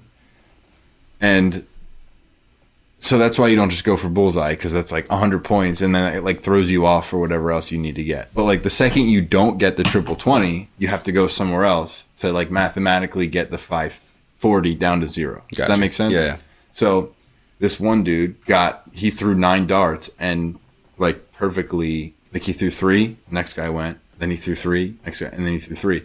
And usually it takes 4, 5, 6 rounds to get the number all the way down, unless you're perfect. And he was. And I mean, the crowd was electric. I mean, like a soccer stadium. Yeah. Like, have you seen the clip in the bar when they're looking at the big screen? VHS, yeah, when it's the corner, yeah. So that meme, like you put whatever you want on it. Yeah, It's they're like going that. like that. Like That's the beer awesome. goes crazy. Yeah. Dude, the dart fans are insane. It's Like, really we funny. gotta get out to a dart event. Yeah, bro. we gotta go to a dart event. Yeah, but whatever. Yeah. His name's Luke Luke, yeah. Littler.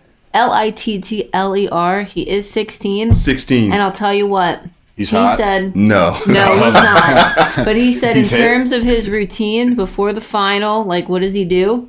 He says, I'll be doing what I've been doing, which is in the morning, I'll go for my ham and cheese omelet, and then I come here and baked I have beans. a pizza, and then I prep on the board. This is what I've done every day. That's some John Daly vibes. Yes, 100%. Yeah, he like used to make fun of Tiger. He's like, yeah, Tiger worked strict out, routine, then he yeah. hit around, then he Look at the boy. Look at the kid. then He's he a went, big then, boy. Then Tiger went for a run, and then we started. And he was like, I had 8 beers and 12 Cigarettes. cigarettes, and then I hit my driver off of my beer can. He threw his first dart when he was 2. He's a legend. Luke Littler. Yep. What a beast. What a legend. Remember thy name. Yeah, he's out there. Like I remember Wayne Rooney was hype about him. Like there's some England, like he What? was some like big tournament. Like all of England was behind him. Dude, I'm telling you, darts fans are for yeah, real. yeah. All right, so Wimbledon. We announced it Wimbledon. 5-10 minutes ago. We didn't get to it at all. So first thing, Yannick Sinner, who is from Italy. Italia, which is cool because he's number 1 in the world. Numero uno. And I'm sure Italy's relatively strong in tennis because it's good. You know, it's good in Europe, but I don't think they've had a number 1. I mean, there's only been so many number 1s recently because it's just been Alcaraz, Djokovic, Nadal, and Federer Federer. since like 2000, maybe before. Yeah. And Murray.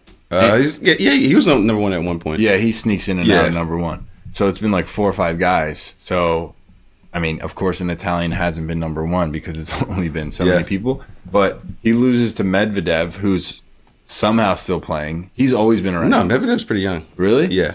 Well, he's never been like number one, but he's always a problem in the tournaments. He's Am I good. gonna eat my? I know he's very good. Yeah, I think he's pretty. I feel like he's like the younger. Phil Mickelson of tennis. He's 28. All right, it's not young, dude. Alcaraz is 20. Yeah, he's a beast. Yeah, and like Nadal was like they're young. Like, Yeah.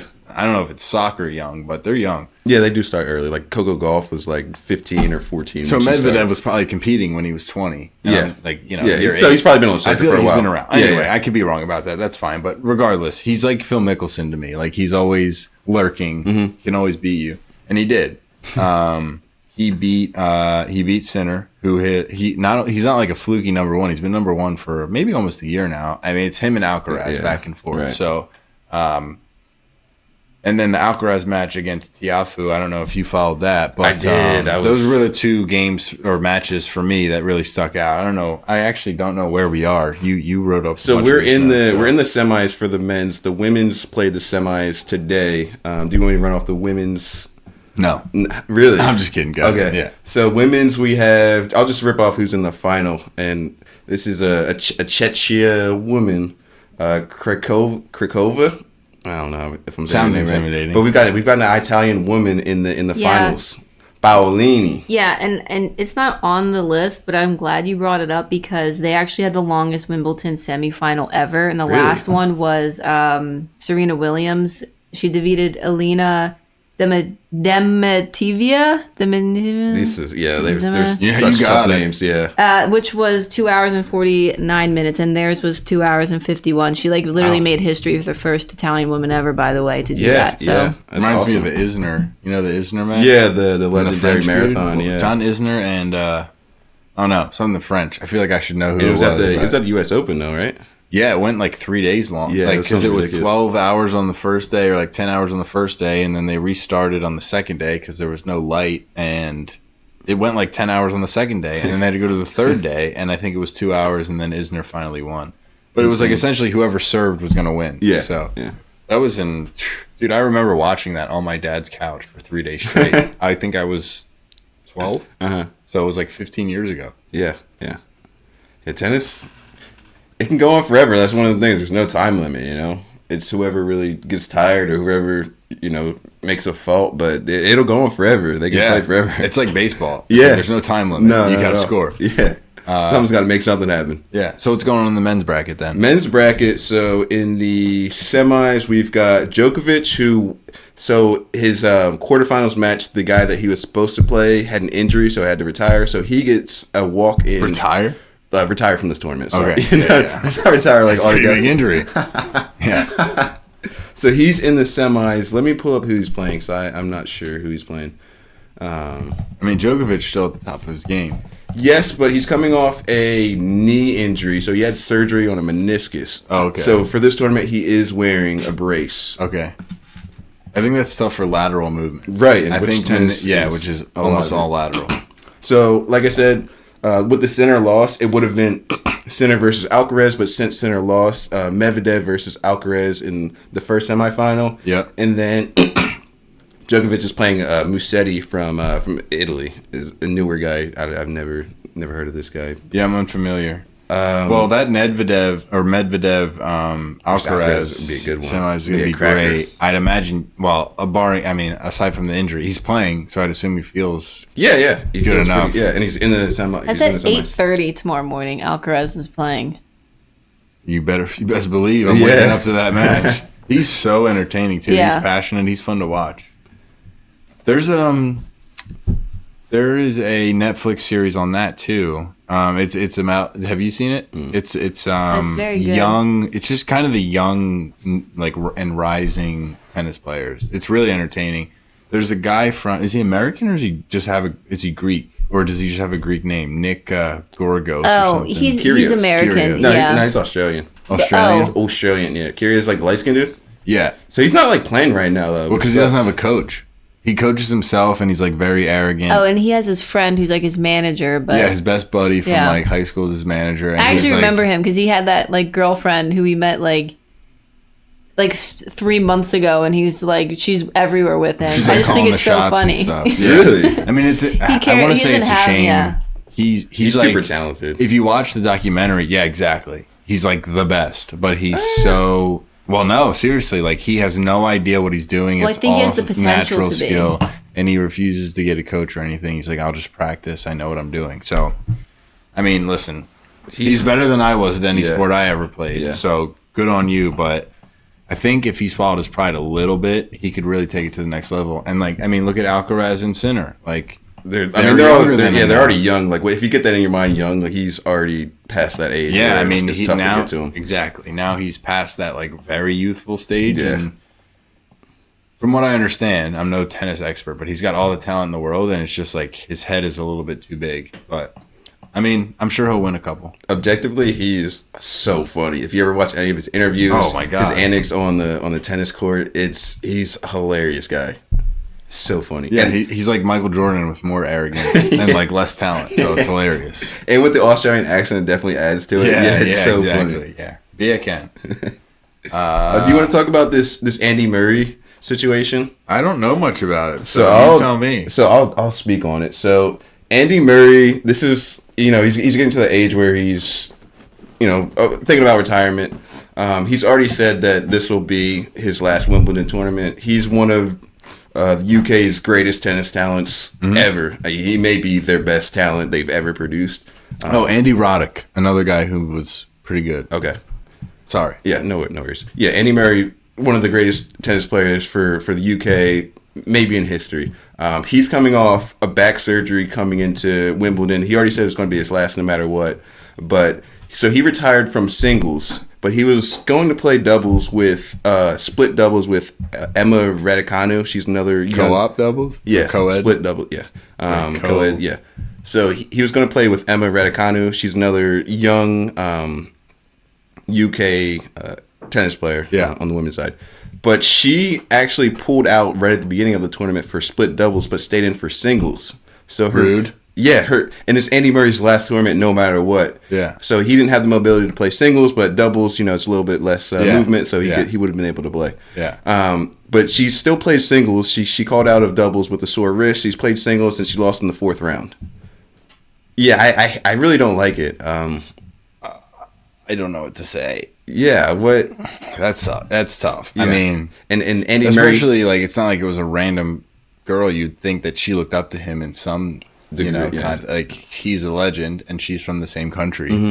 Dang, show some that's- respect. Yeah, I didn't know that. Yeah. That hurts the soul. yeah, it does. It does, especially since it's his last tournament. He's going out. Just get out there, do what you can do. Women, man, what are you Pack gonna it in do? a little bit, but go out there, show some respect to a legend on his way out. I didn't like that story when I heard it. Yeah. Kind of glad that she lost. So he's just not gonna play. he didn't play at all, which Man. sucks. Yeah, but he was 10 days off of back surgery, even trying to play. he's gonna try? Yeah, it's crazy. Oh, Yeah, it's and awful here. Wimbledon. In Wimbledon England. in his own country. Yeah, Dude. yeah. I wish you didn't bring that up. It's very I'm not disappointing. gonna sleep tonight. Yeah. That's so tough. I did point out in the in our notes that Raducanu's she's a Tottenham fan, bro. What do you expect? You're lying. Yep. It's Tottenham's fan, dude. Yeah, you're right. Arsenal. Up the Arsenal, man. Yeah, dude. Come on. Yeah, it was very disappointing, but I'm out on her now. yeah. Andy Murray, I hope you can play in another. I don't know if there's any other major tournaments coming up, but hopefully you can get Yeah, healthy. come on. Get one more in Yeah, for us. get one title. That'd be great, or even just a long run would be awesome. Play to with see. Serena. Let her carry you or something. Yeah, She'll right. do it. Yeah. You don't have to be from the same country. No. Just get along. Yeah. Dude, I want to talk about the prize money for a little bit before we move on to the next topic, but Yeah. this is the obviously the prize money goes up every year, but there's 50 million pounds on the line total throughout all the players that throughout this tournament. So the singles winners, if you win, you're getting 2.7 million pounds. I'll take that. 2.7, crazy. We should start playing tennis, man. Hell yeah! You want to play some doubles? Yeah. So for doubles, They can't be that much better than us. That's what I'm saying, Dude, how good can they be? Yeah, really. For doubles, you can get 650k pounds that you'd have to split. We have to split in between. We can work something Is that out. like a milli? No, we have to split that 650. No, I know, but 650 pounds. It's like a Oh, $1,000,000. yeah. Somewhere around there. Jessica, can you look at how much 650 English pounds is in dollars? But we can work something out if we Feels play, like it should be around $1,000,000. if we play together. I get like 600, you get like 50. That'd probably work for you, right? If we won the tournament. Reparations? Yeah. Yeah, all right, we're cool. I bet. And then for split doubles, which is men and women's playing together, is the prize money is only $130K. Split doubles. Yeah, I mean, I'll take it. You and Jess get out there and get $130K It's more than the salary's worth for a year, so. for a couple of days. maybe pickleball. Jessica and I. For some pickleball. 650,000 pounds is equivalent to $838,834. Is the question, could we play in Wimbledon? Of course. Obviously. Duh. No. Oh, They're come on. so good. It's We just the need to get our fact that- grunt game up. no, and we the That's can, all it fact is. that That's we all it is. struggle with like doubles pickleball, like this shouldn't. our career record is like 2-6 First of all, we Wimbledon. are. You're If you want to Wimbledon play bound. in us, pickleball. Yeah. Come on. if you want to play us in pickleball, just know that we will defeat ourselves. So Yeah, we'll implode. As not, I you will. can be that. I'll yell we'll at lose. Luke. He'll get mad at something, and then Yeah, we'll find a way to lose. Yeah.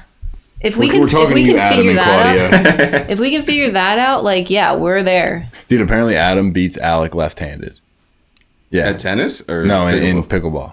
Wow. Alec kind of gave up, but Adam also played tennis. So I think before Alec's give up stage, he was also cooking him. Yeah. But I played with Adam, with Nick and Dylan and stuff, and like he was good. But I mean, I think it was in the beginning of him really playing, but like he didn't like blow me out of the water. But then I think he kind of got into it with Alec and Claudia, and Adam and Claudia got really good. Well, Adam, because of tennis, was decent already. But he just tore his ACL, so I'm down to play him now. Yeah, but pickleball's like he's kicking man he's not while he's moving down. very, very well.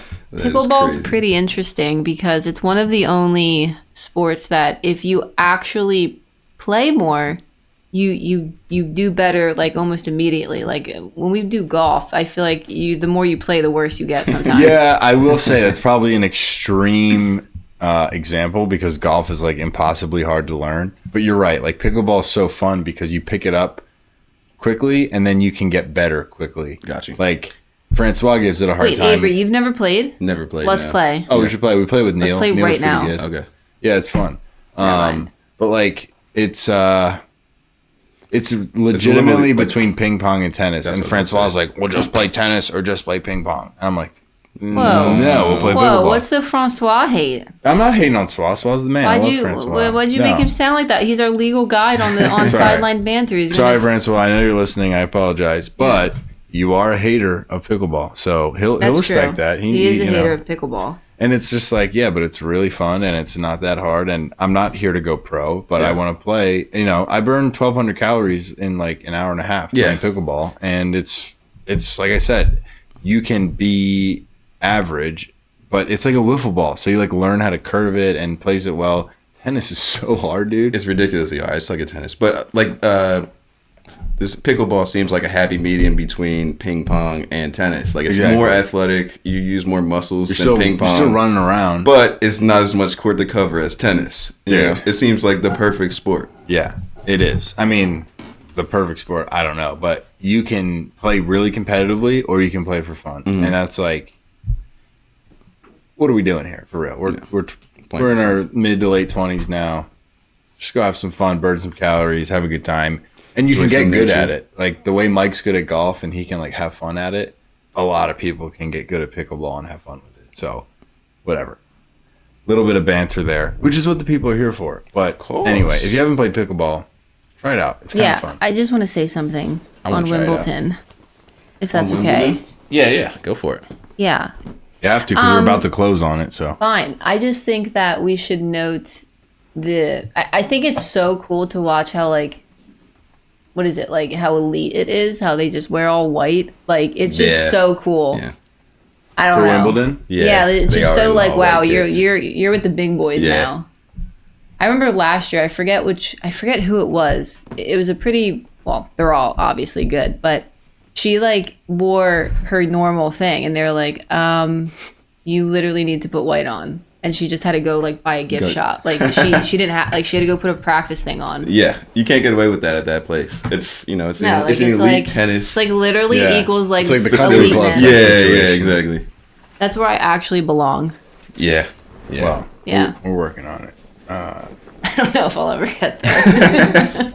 All right, cool. That's the end of tennis. I think that's the first time we covered it very sure, seriously. So shout out Jarrett and Jarrett's mom. Yeah, Jared's mom. Yeah. Yeah, in a not your mom joke way. No, yeah. Actually, she's a tennis woman. Yeah. All right, cool. So that's tennis in the recent history. I think we can move on to basketball. Yeah, let's talk some hoops, man. Yeah, let's just morph this NBA into the WNBA because we have a little bit of WNBA news. We can start with WNBA news. Yeah, let's just rip that off and then finish off with the NBA stuff. Oh yeah. All right, so top of the order for WNBA, What you got? and the only thing Yeah. that I have today at least. I actually have another thing which is a little bit controversial. Do the thing. Yeah. But Caitlin Clark is the first WNBA rookie to record a triple-double. CC. It's not quite the Caitlin Reese stat of last time where we were like, good for her, but how has this not happened before? Yeah. A little bit. Am I wrong there? I feel like that's awesome. For a rookie, I mean, I feel like that's still very impressive. Like, how many triple doubles do you think are happening in the WNBA for like throughout the whole players? Like every I single understand that concept, but if they're great, it should happen. This shouldn't be the first time it ever happened. year. Well, that's just for a rookie. I know. But I'm saying how many triple doubles do you think are going on in the NBA or WNBA the entire year? Dude, I don't know. I'm just saying, It's like, probably it's I'll not find that it. high of a number. remember when last episode we talked about The double doubles for Caitlin Reese 10 double doubles in a row, Yeah. and it's like that's awesome because you have to speak relatively, and she's in that league, and so it's history, and that's great. But in the same vein, how is that not happening before? So I mean, I'm all down for Caitlin Clark to make history. Yeah. but like. I mean, how Kelsey many? Plum, Sabrina, however you say her last So- name, Brittany Yeah, Griner. So the WNBA has only seen 35 triple doubles in 27 seasons, so it's currently just Dude, 4 a in year. its Less than 1 a 28th year. season. Or no, more than 1 More, year. yeah.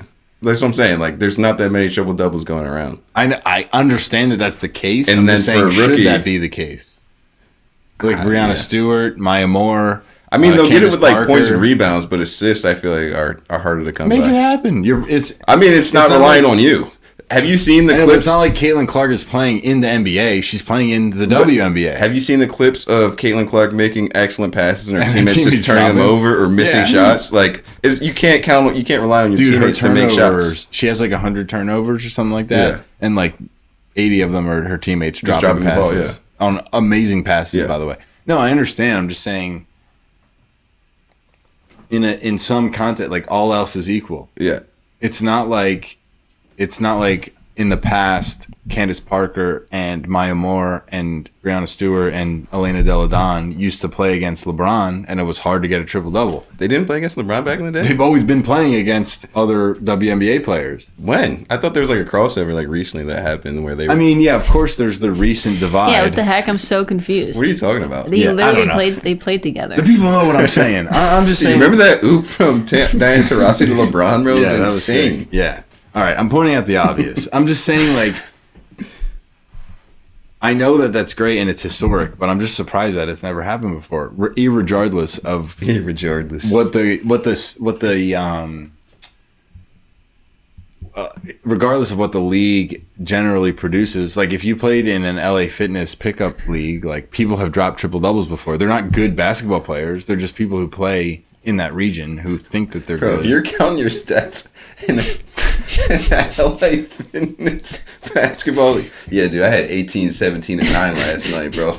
No, that wouldn't be a triple double. So no, but I'm just That saying. sounds like a stand-up comedy skit. No, I'm just saying you're playing against other LA Fitness Yeah, people. yeah. So like, if in People on the the same NBA level. that Russell Westbrook can get 50 triple doubles in 82 games, he's an NBA player playing against It was NBA 56. players. Was it really? Nah, that's me. Yeah. Had that number. How many triple doubles did Russell Westbrook get in his MVP season? He averaged a triple double. I know that, but I think he got like a bunch. 30, 10, and 10 or something ridiculous. But whatever. I'm beating a dead horse. People are going to get bored, and we can talk about the NBA. I'm just saying, like, the competition is the level that you're supposed to be at. So in theory, the stats should be very close. Yeah, but they don't do the same stats as NBA players do. They play less minutes. I would say they probably shoot a little less field goal percentage wise than the NBA. Maybe, but like they're getting defended and by the pace of the game is probably a little bit slower. Yeah. The scoring is definitely lower in general. Yeah, okay. It's probably more difficult to do. Listen, obviously it's the first time, so it's not an easy feat. Yeah, and there's 35 in league history. A little bit of confusion around like how have these last two things not been done before by rookies? Because we've got young goats coming into the league now that's ready to take over, man. Yeah, something in the water. Yeah, I guess.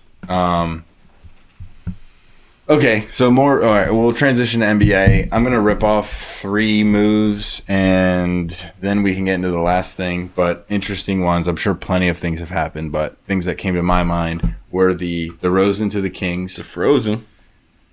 That's the one we'll talk about most. But I'm just gonna rip off the other 2. Caleb Martin to the Sixers. Let's go. Love it. Yeah. And Buddy Hield to the Warriors. That's a good pickup. That's cool. Yeah. It's a very Warriors fit. It's kind of like the same player style that they just lost with play. Maybe Buddy's a little bit more obviously, athletic, but worse, I think, overall. Yeah. He's not the same player as Clay, but maybe same like archetype. Yeah, exactly. Yeah.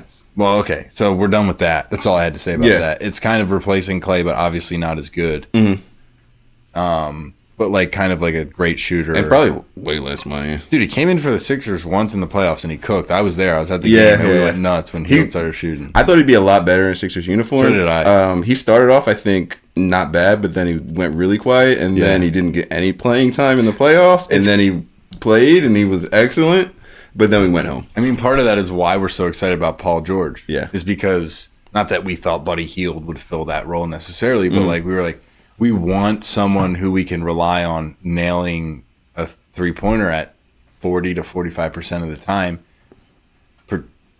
Maybe not Paul George, but particularly, honestly, Buddy Hield, because that's all that's what he does. Yeah, that's what we pay him for. If Paul George shoots 39% from 3 and then plays the rest of his game really well, we can be okay with that. But like Buddy, we were expecting to be like, hey, we need you to nail 3s when it's time, and he didn't do that. Except for one game, yeah. Dude, that playoff game was electric. Yeah. We lost the game that he went off, and Embiid went off too, actually. But you remember that, Jessica? That was crazy. There were some fans on the Philadelphia side and the New York side. I'm just trying to be, like when we respectful. went to the game? Yeah, that woman was crazy. Oh my God. There was a mom. She was out of control, and she had like. No, she actually made New like York she was or like Philly.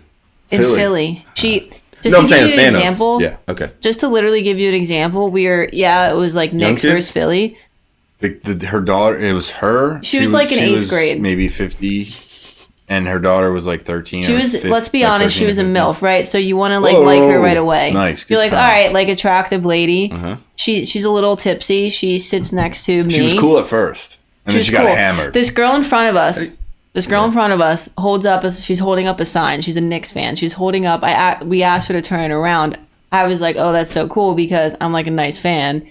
It was Jalen Brunson. It's hilarious. Dude, it was like a drawing. It was like a drawing 8 of by him. 11 piece of paper, and we're Like it was like they were she fine literally seats, made it. but It was Yeah. fan made. he's not seeing it. Like, This- Was it a good drawing though? No. Yes, it was a good drawing, and this mom comes I love out of that. nowhere, and I don't want to be cursing on Sally Banner, but Go for it. Just say She the was letter. cursing, and she was like, I'm gonna effing kill you. Yeah, Oh my God. Well, okay, all right. Jessica kind of jumped to the end, but yeah, she was like, "Put your effing sign down." She wasn't even in front of her. She was honestly like 5 or 6 seats to the left. She was in front of me, and it was annoying because I'm a Philly fan, and Brunson is not. He cannot see your sign. We are in okay seats, but we're like, if you're talking about from the sideline, we're probably 50 to 100 rows up. Like, and they were still fine, but dude, 8 by. I'm not exaggerating. It was like a test. Like your teacher handed you a test to fill out, and she just turned it around and was like, "Can you read this?" And we're way up there, dude. So it was like weird and stupid. She but put out a loose leaf paper.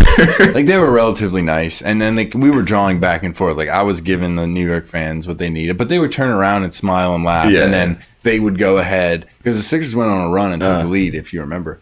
And you know, we were laughing at each other, and I was like, you know, Jalen, Philly doesn't love you anymore, like all that stuff, and it was fun. But then this lady was like, dude, she was nuts. Went overboard. She was, oh my gosh, She was it like was the so worst kind of inappropriate. Philly Yeah, fan. it was You know what I horrible. mean? Like the ones that you're like, come on, it's the Sixers. What was she drinking? Dude, like we lost. I don't think she. I think I she think was she doing a made a little bit couple more than trips to the drinking. bathroom, if you know what I mean. Okay. Yeah, I think I don't know, Her dude. daughter was embarrassed. It was really sad, actually. they we were, had like, she was walking trying to out. hit her. She took her like shoe off. She was doing Yeah, like I weird got in between things. her and I was like, all right, This is a relax. lot, yeah. And I, you know, we're not people who like to involve ourselves Yeah, in things, yeah. but we're like, hey, Knicks ridiculous. fans, just get out of here. You almost got world starred, bro. I don't know. Yeah, like it made me think of I'll like smack a woman.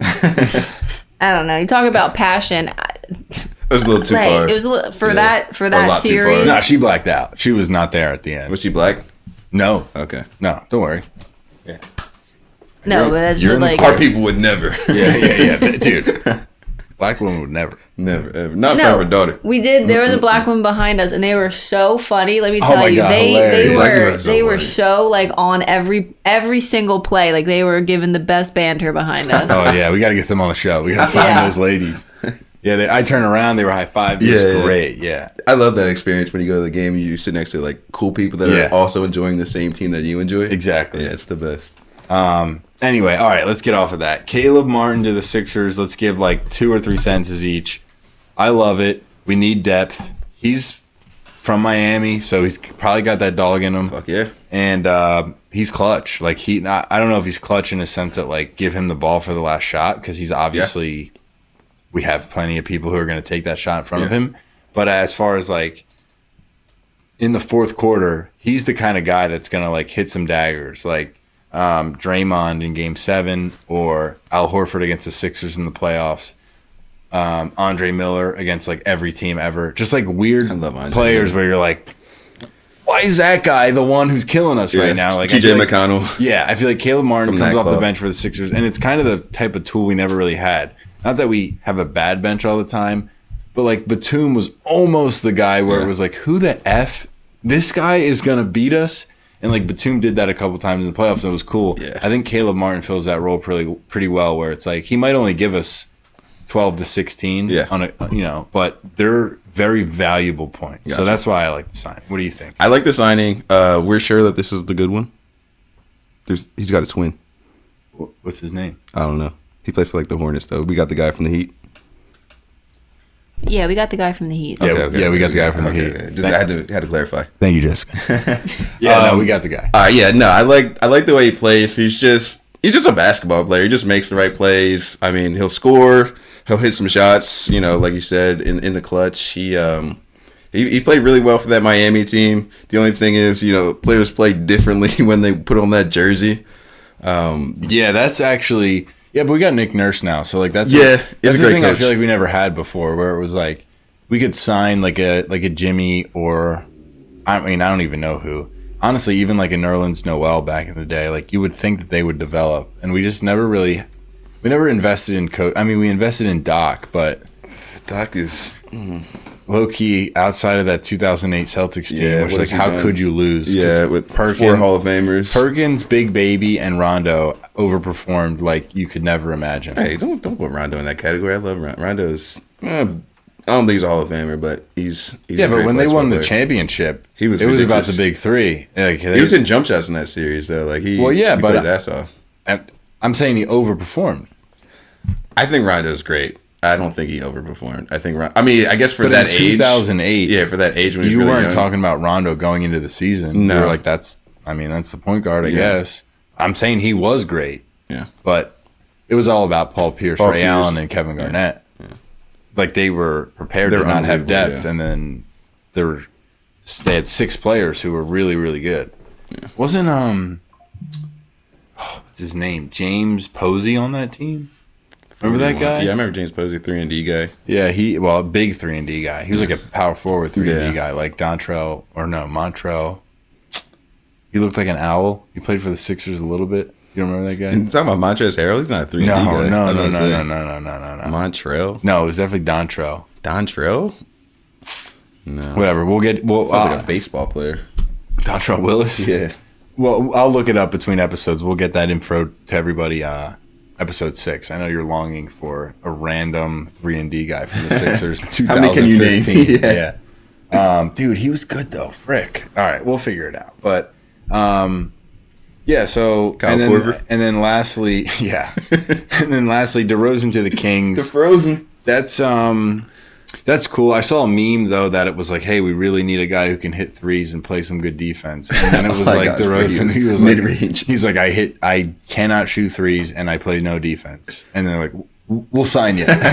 So I mean, yes. Is it the perfect fit? I said yes. I don't know why I said that. Is it the perfect fit? No, maybe not. But they do have a great point guard and a great four in Fox and Sabonis. Yeah, and I think they finished in the past 2 years like top 4 both years in the West. This year they didn't do that well. They didn't make the playoffs this year. They were really? Yeah, they got knocked out in the playoff or the play-ins. Yeah. I can't believe that. Yeah. By the Warriors though. Was someone injured? No, they just didn't have a good. Maybe Is Fox Malik Monk still there? Yeah, Malik Monk was there. Yeah, they just didn't have a good season. All right, well, they were good. But they were great. Yeah, they were really, really good. And like DeRozan's obviously great. He's going to be 35 in August, I believe. Mm-hmm. So he's aging a little bit, but they didn't sign him to a crazy contract. I think he's around $25-30 million a year. For 3 years. I mean, it's just a good scoring option. I mean, you always need scoring. Absolutely, and with Fox and Sabonis, he it kind of like a Paul George. If he's not a first team NBA All NBA guy, which he's not going to be, but he's flirted with before, it's okay. However, I don't know that team has anybody to stop anybody. Like Sabonis and Fox are not good at defense, and those are their players. They're great on offense, and I love. They've got the young kid. He's a twin as well. He shoots threes. Markieff Morris? No. He's a real young kid from Iowa. Cooper DeJean? Yeah, it's his cousin. Do they both play in the NBA? Yeah. Did they get drafted back to back? I don't think so. Are you sure? Are they brothers? Yeah, they're twins. No, but like. Yeah, they're brothers. Yeah. Okay. They got Harrison Barnes. They got Kevin Huerter. They got Trey Lyles. Where's this? What the hell? Trey Lyles was supposed to be great, wasn't he? Yeah. He's like a number 1 in his class in high school. Damn, I can't find this dude's name. Is he now? Did he get traded? I mean, it's a good roster. It is a good roster. But, DeRozan might not have been the perfect fit. Oh, here we go. Keegan Murray. Keegan Murray's great. He tied one of the 3-point records for threes in a game this year. Oh, wow. Last 2 seasons. Yeah, he's really good. I mean, that's a fun team to root for, and it'll be a fun roster to root for. But we'll see. I mean, they always have high-scoring games, dude. You look at a Knicks or a Kings box score, and it's like they get up and down the court. 138 to 129 or something, and like no overtime. So this dude, Keegan Murray, made 12 threes in the game. Yeah. Wow. 3-and-D guy, 6'8". He's a pretty good player from Iowa. He's got a twin brother as well. I'm pretty sure in the NBA.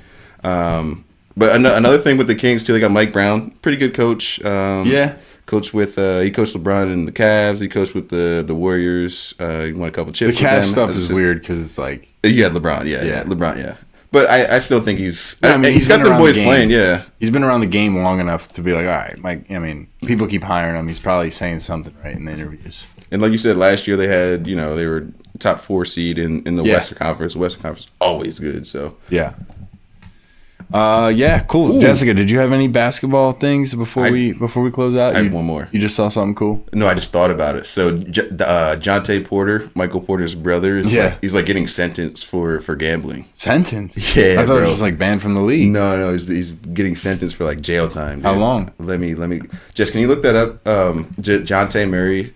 What is he looking at in terms of jail time? Can you spell that first name? Jontay. I know we make it hard for you. Jon. No, that's pretty T-A-Y. Phonetic actually. Sometimes you really get JAWTAYY. Yeah. That one is what I would have guessed. What is it? So I think they gave me like a quick. Hold on. Just under 3.5 years in prison to a little over 4 years. So I guess it's ranging. They don't know yet. Yeah. Wow. Yeah, he's going to Yale, dude. Wow. Yeah. I don't What'd know, he do? He gambled on games that he was playing in. It doesn't scare me off. Yeah. Jessica's like, let me get that. I'm taking the under on that guy. He in theory, like. Was He's an purposely- active player. No, he was. He on got the kicked out the Rockets. league But his brother is Michael Porter Jr. from the Yeah. Denver Nuggets. Yeah. Did But jail time. the dude. Sixers have him? No. Who am I thinking No, of? the Sixers I'm should thinking have of They had the Michael- opportunity to draft The him. Sixers should have drafted Michael Porter Jr. Instead, they drafted Mikal Bridges and then traded him for. Yeah, they traded Smith. him immediately. What's his first name? Zaire Smith. Zaire Smith. never played, Who like, broke an his NBA foot and game. never played in the NBA. Where's Zaire Smith right now? I think he's in the G League. He's in our G League. Not He's in no. Cancun. Yeah. I don't know. He's hanging out on the beach. Dude, he had like some weird like peanut allergy or something too. That I remember that. It was so like his story is so weird. Remember Tyrod Taylor? when he got stabbed? Yeah, stabbed and then up. like Justin Herbert was like, "Oh, I guess I'll start now." That's worse than a peanut allergy. Do you know about Tyrod Taylor? He got paid though. No, Like, but I'm who's pretty the sure he sued his handsome man doctor. on our Yeah, team? he did sue him. Yeah, so Who's our handsome guy who like apparently got hit by a car, but we never like it's knew. Oubre. Yeah. Legend. Oh, okay. Yep. Yeah, but kind of maybe was just in some. Yeah, Yeah, he probably got, like, beat up He or was something. also doing something with He the probably betting. shouldn't have been where he was. Yeah. Yeah. Wait, what was I about to say? I was about to explain something. I think we're on Jonte Porter now. I don't know, but you asked me my final thoughts, and apparently McCain, our boy, you know, Oh our yeah, boy, Jim McCain. Yeah, he's kind of going The off a little tiki-taki, bit. yeah, No, it's not bad. Yeah, he's really good. I mean, not he bad. was good in college too. I but, tried you to know. watch the summer games, and I kind of was like, I don't. Yes. It's Why kind is of tough to Jaren watch. Jackson playing? Jaren Jackson's not playing. No, Gigi Jackson. Oh, Jaren Jackson. okay, that's so different. Jaren Jackson's like an all-star. That's brother. what I'm saying. But I No. saw someone defend Zach Edey, and I was like, I guess it said Gigi Jackson, Yeah. and I was okay. Gigi Jackson and Jaren Jackson play for the same team. Yeah. God, good luck in the locker room. Anyway, okay, well I got that wrong, but he like defended him Yeah. because there was like whatever. But I mean, Edey's like Edey 7'4", is 7, yeah, so he'll be all right. All right, cool. So MLB maybe. Yeah. This is all you. I'll chirp in a little bit. Well, what you got? I'll lead off with this alert, and then you give me your quick. I don't want to spoil it, but Okay. that section B, you have something. I think Yeah, a little okay, bit, fair, and fair, then I'll close. Jessica, can you look up the name Jose Miranda Yeah. record for What me? 'Cause about him? I want to see. Just type in Jose Miranda record. Mm-hmm. I don't know. So for the viewers, I'm not sure how far this ended up being taken, but Jose Miranda had 12 hits in 12 at bats. So, and that's an MLB record, never been done before. And that means so if you walk, it does not count as an at bat. So there's a chance that, and I think he did walk once in those, 13 plate appearances. There's a difference between a plate appearance and an at bat. So if you walk, it's just like moot point, nothing happened. But essentially, in 12 recorded at bats, he didn't get out once, and he got 12 hits. So if you go 0 for 1, that counts as an at bat that you did not get a hit on. And no one other than him and someone else, I'm not sure because he tied it, had 12 straight recorded at bats with a hit. And then I stopped following it. So Jessica, did he make it to 13 by He chance? must not have. Made it to 13 consecutive plate Oh, fuck. appearances where he reached base. He was hit by a pitch in his first plate. I don't think he did, because if he did, this would still be going. We would know Yeah, about it. yeah. So that's cool for him. Anyway, yeah, still very cool. And then like a little caveat to that is he's actually up from AAA. I mean, he might have got a roster, but for Royce Lewis, Yeah, who yeah. is our I flied out to left field. Okay. He did hit the ball. yeah, definitely not a hit though. But yeah, Royce Lewis is Don't get snappy with me, Luke. sorry, it's late in the night. Royce Lewis and Bobby Witt are Bobby our, Witt's. that's our franchise right Yeah. there. Only because Julio is not doing anything, but he's been better. Hopefully Julio Rodriguez turns it around. But yeah, shout out to Jose Miranda. I know you're listening. I know you love this podcast. So Jose Cassie actually G, my told boy. me. He did. Yeah. Yeah. He shoots me a message maybe twice a week. He's a or good so. guy, really He just good wants guy. to make sure we mention him on the podcast. Yeah. And I was like, hey man, you got to do something that merits us Spectacular, bringing you yeah. up. This is a primetime podcast. For We sure. can't just be shouting out I everybody. agree. And so he said, you know what? I'm going to tie the record for most hits in a row. And I was like, if you do that, I promise we'll give you a shout out. So here we are. Jose, congratulations. Congrats, brother. Shout it out on Sideline Banter. Huge deal, We're the biggest. Yeah. So MLB will continue on that road with baseball. It's a long season. So there's going to be some lulls in it. Yeah. However, something cool that's coming up is the All-Star game. Kind of like the NBA, I guess. The lead up to the All-Star game is almost more fun than the All-Star game itself. Baseball is such a serious sport where it's like tough to have, okay, Mr. Pitcher, go on the mound and have fun, and Mr. Hitter, stand in the box and see 95 mile an hour, baseballs that are moving in all different directions and have fun. Like, you actually have to try very hard even when you're just playing against, in an All-Star game. You can't walk through it. The NBA is awesome, but what I meant by that is like the 3-point contest and the dunk contest at this point are almost more attractive than the game itself. Similarly, everybody loves the home run derby. Hell yeah. They're doing a little bit of a different format this year. I don't know if you've heard this, but there's 8. There always have been 8 starters. They're all going to compete against each other, and then the top 4, 1 and 4 will compete, and 2 and 3 will compete. I don't know why I did it this way. 1 and 4 will compete, and 2 and 3 will compete. Yeah. They used to match up, and it would stink because let's say the first people who go, someone hits 30 home runs and the next guy hits 28. Yeah. And but then round 2, it's 16 and 12. And it's wait. One of these guys has to go through? I feel like they always change it up. And I literally every single year sit there and I'm like, all right, this year I'm gonna listen and I'm gonna understand. And then I have no idea what's happening. No, they do change it up. And I'll be honest, they're making it more and more entertaining. Back in the day, I do know that. Back in the day, it used to be an amount of swings. And so if you swung and did not hit a home run, it was an out. And you only had X amount of outs. And then they changed it to timing. So you just have 3 minutes and you just try to drop as many nukes as you can. And drop if you as many N-words as you can, for sure. Right, yeah, exactly. You hard-hearted, brother. Yeah. Nukes. Oh. Yeah.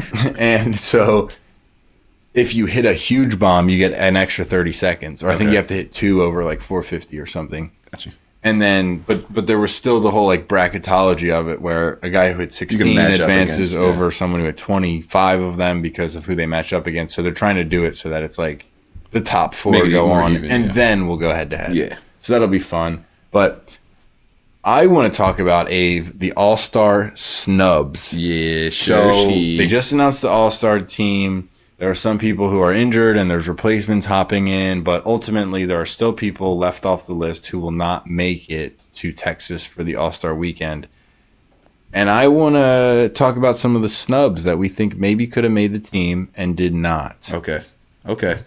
So I want to kind of usurp your question, kind of walk around it a little bit. It's something you do very often. Yeah. The audience at home, bear with me now. What if I just talked about the Phils for a couple of seconds? What if I did that? How would you feel? I'm gonna say that 80% of our audience is fine with that. My guy Bickle. Okay, he might get upset. It was his idea to talk about the All-Star snubs. Yes. And he actually said, you better name 2 guys. Okay. I'm gonna preface when it gets back to me after you.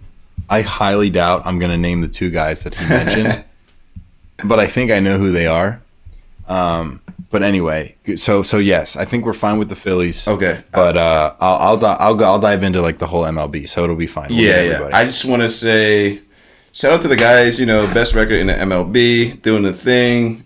It just feels great to have a regular season Phillies team that's just incredible. We seem to always be crawling at the end, and we make the playoffs and we make these cool runs, but I feel so safe right now. It's just a good time in all Philadelphia sports. I mean, the Eagles are having a great offseason. The Sixers are having a great offseason. The Phillies are playing incredibly well. So I just want to shout out to our 7 All-Stars this year, and I'll forewarn you, my snub is going to be Philadelphia. Phillies. So we should have had 8. We should have had 8, man. Arguably 9. Yeah. I don't know. Oh, we can add a 9th to that too? Well, 8's plenty. Okay. So who's your 8th then that didn't make it? It's a pitcher. Yeah. I'm going to go with Christopher Sanchez, man. Sanchezi should have got in there, man. They're doing my boy Sanchezi a little greasy. You should have put him in the All-Star game, man. Get this guy in. I totally agree. He just recently won Pitcher of the Month. Mm-hmm. He was sub-2 ERA for so long. Let me look this up real quick. I think his ERA is still pretty out of control. It is, I mean, listen, it is a little bit weird. We have 2 pitchers already in it. Yeah. And there's only so many pitchers to go around. But, like, I think he deserves it. I think he does. He does. He's not a big strikeout guy. And there were other people like George Kirby and... It's a bad last name. Dude.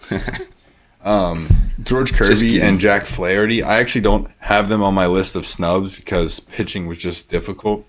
But yeah, Christopher Sanchez, 2.96 ERA. So I think he's just been struggling recently. So there might be some recency bias. But if your ERA is sub-3, you're a damn good pitcher. Yeah.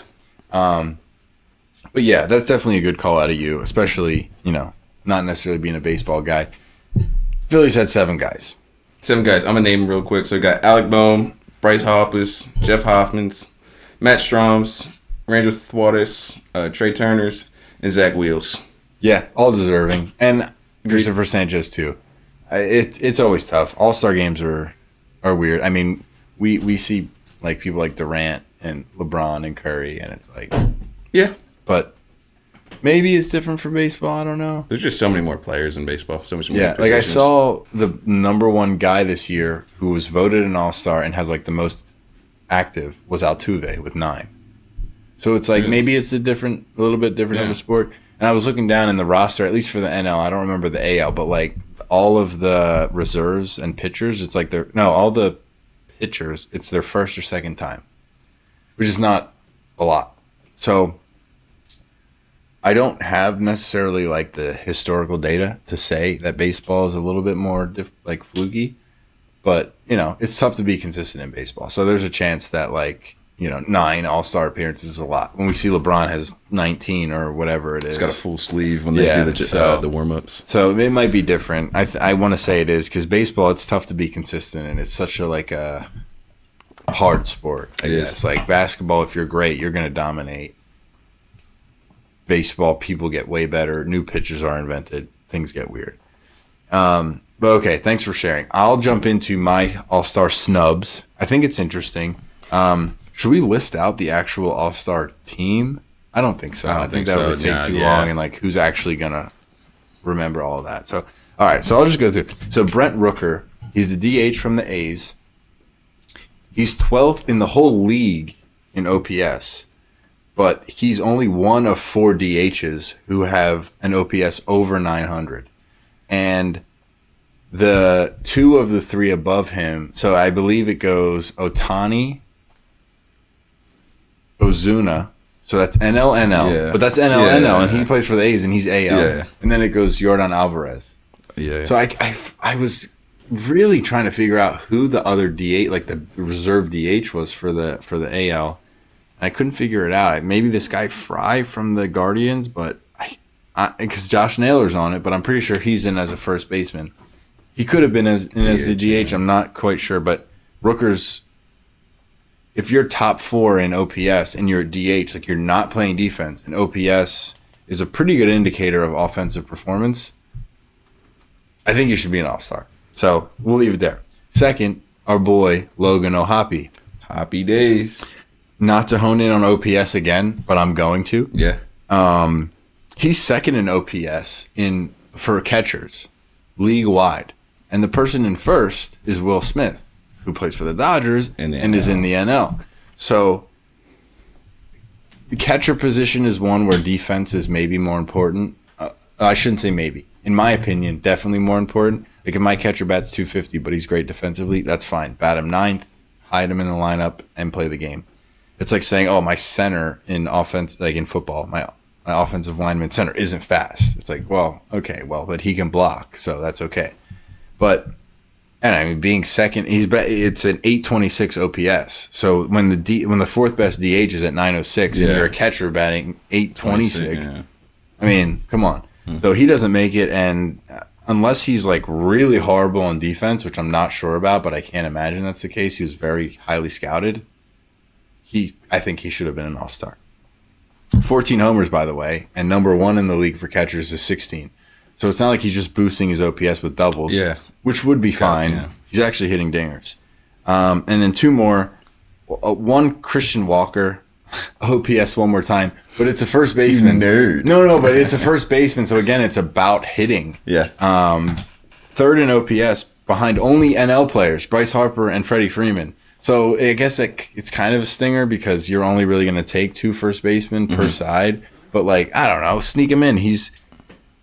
Pete Alonso got subbed in, or he might have been original. I think he might have been an original reserve. I don't know that he was subbed in, but Christian Walker's batting 63 points over him in OPS. So not Freddie. Pete is good at defense, so maybe there's that difference makes the difference.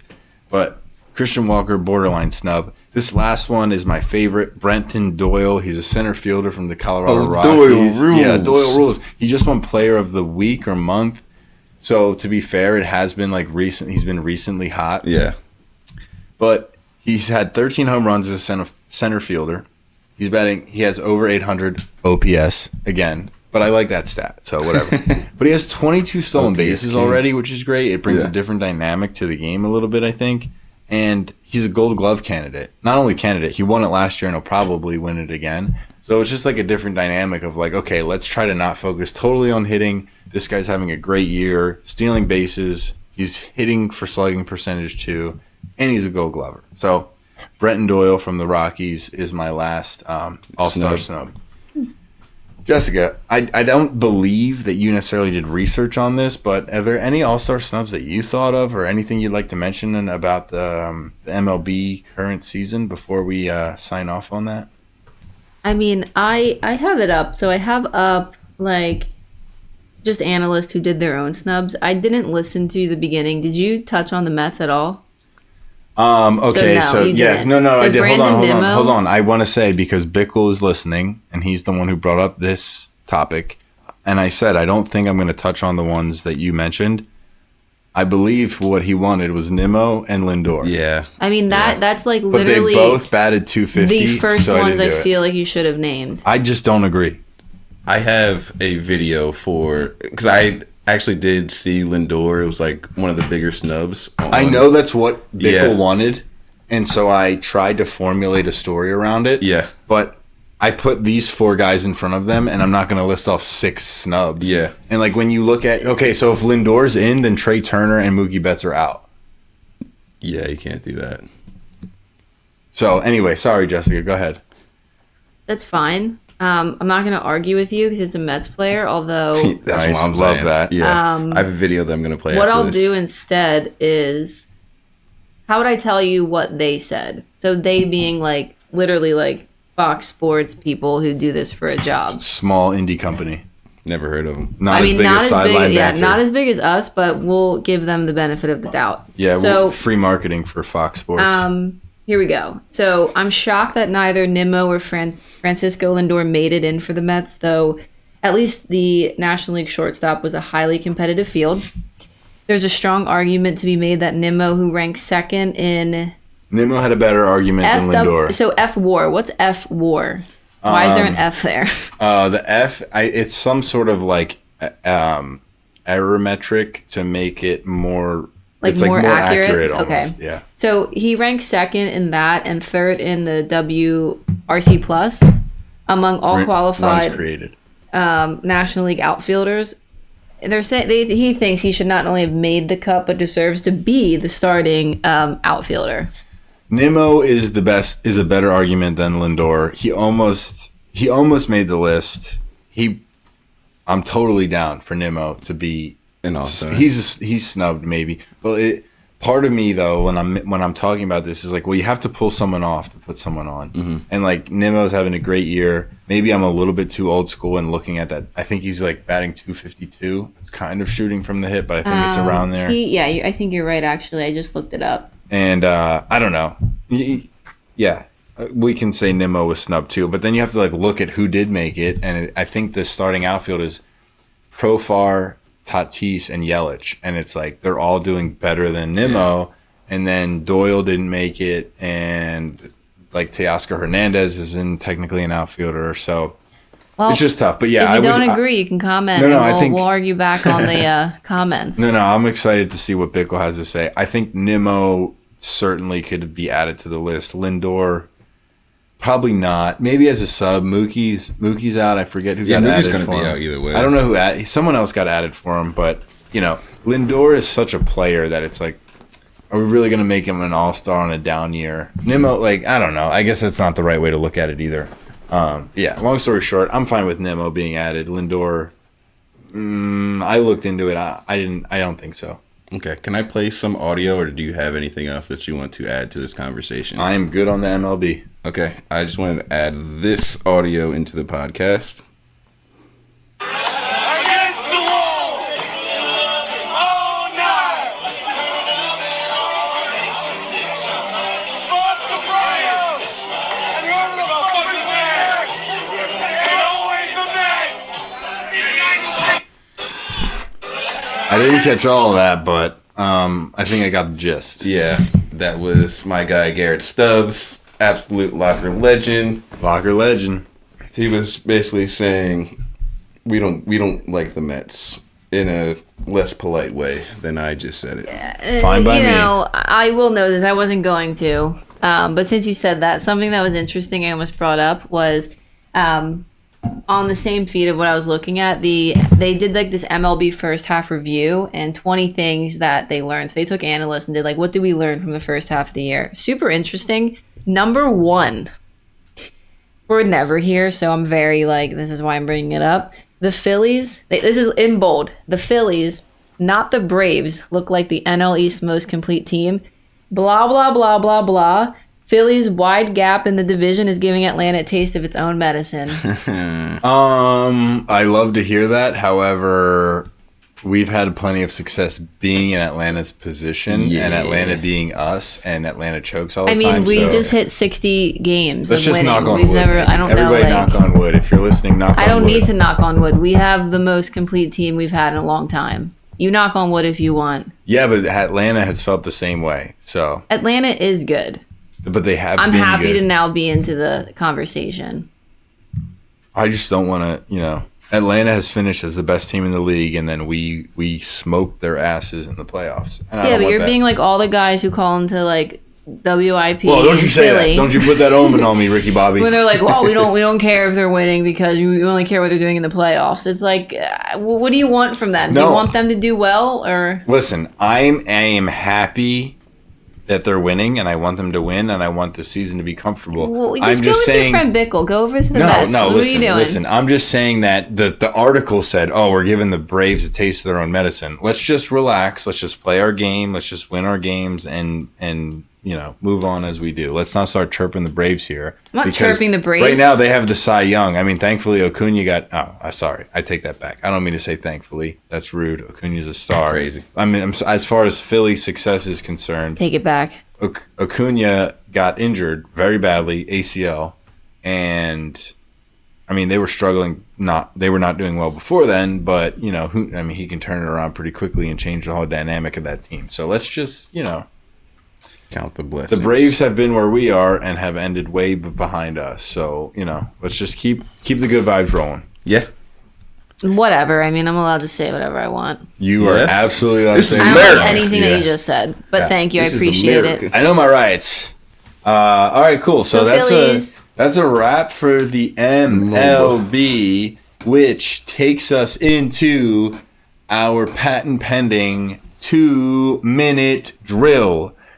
For those of us looking at the Google Doc, I want to do the third and fourth one. That's what I planned on my 2-minute drill. I'm highlighting it here. Did anybody else want to cover those? No? All right, cool. So you want me to lead off today? Yeah. Yeah, go for it. Rip it, man. All right, so start the clock now. 2-minute drill from each person goes. What you need to know. Kawhi Leonard opts out of the Olympics only, 2 weeks before game one.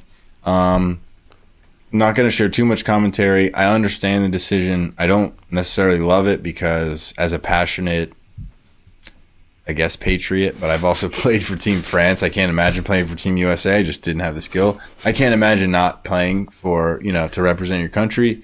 but he obviously is injury prone and has an injury history, and so I can totally understand the Clippers and him, wanting to have a very serious, focused offseason.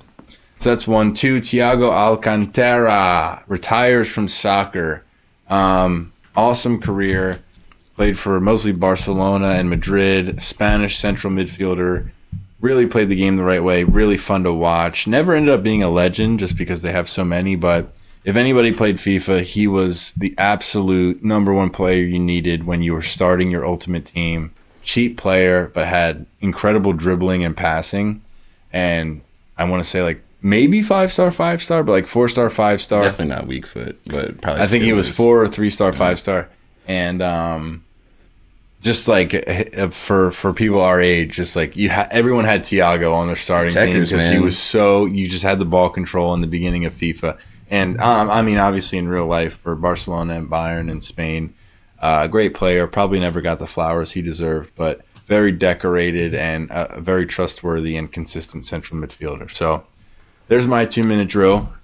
Who wants to go next? Rock, paper, scissors, shoot.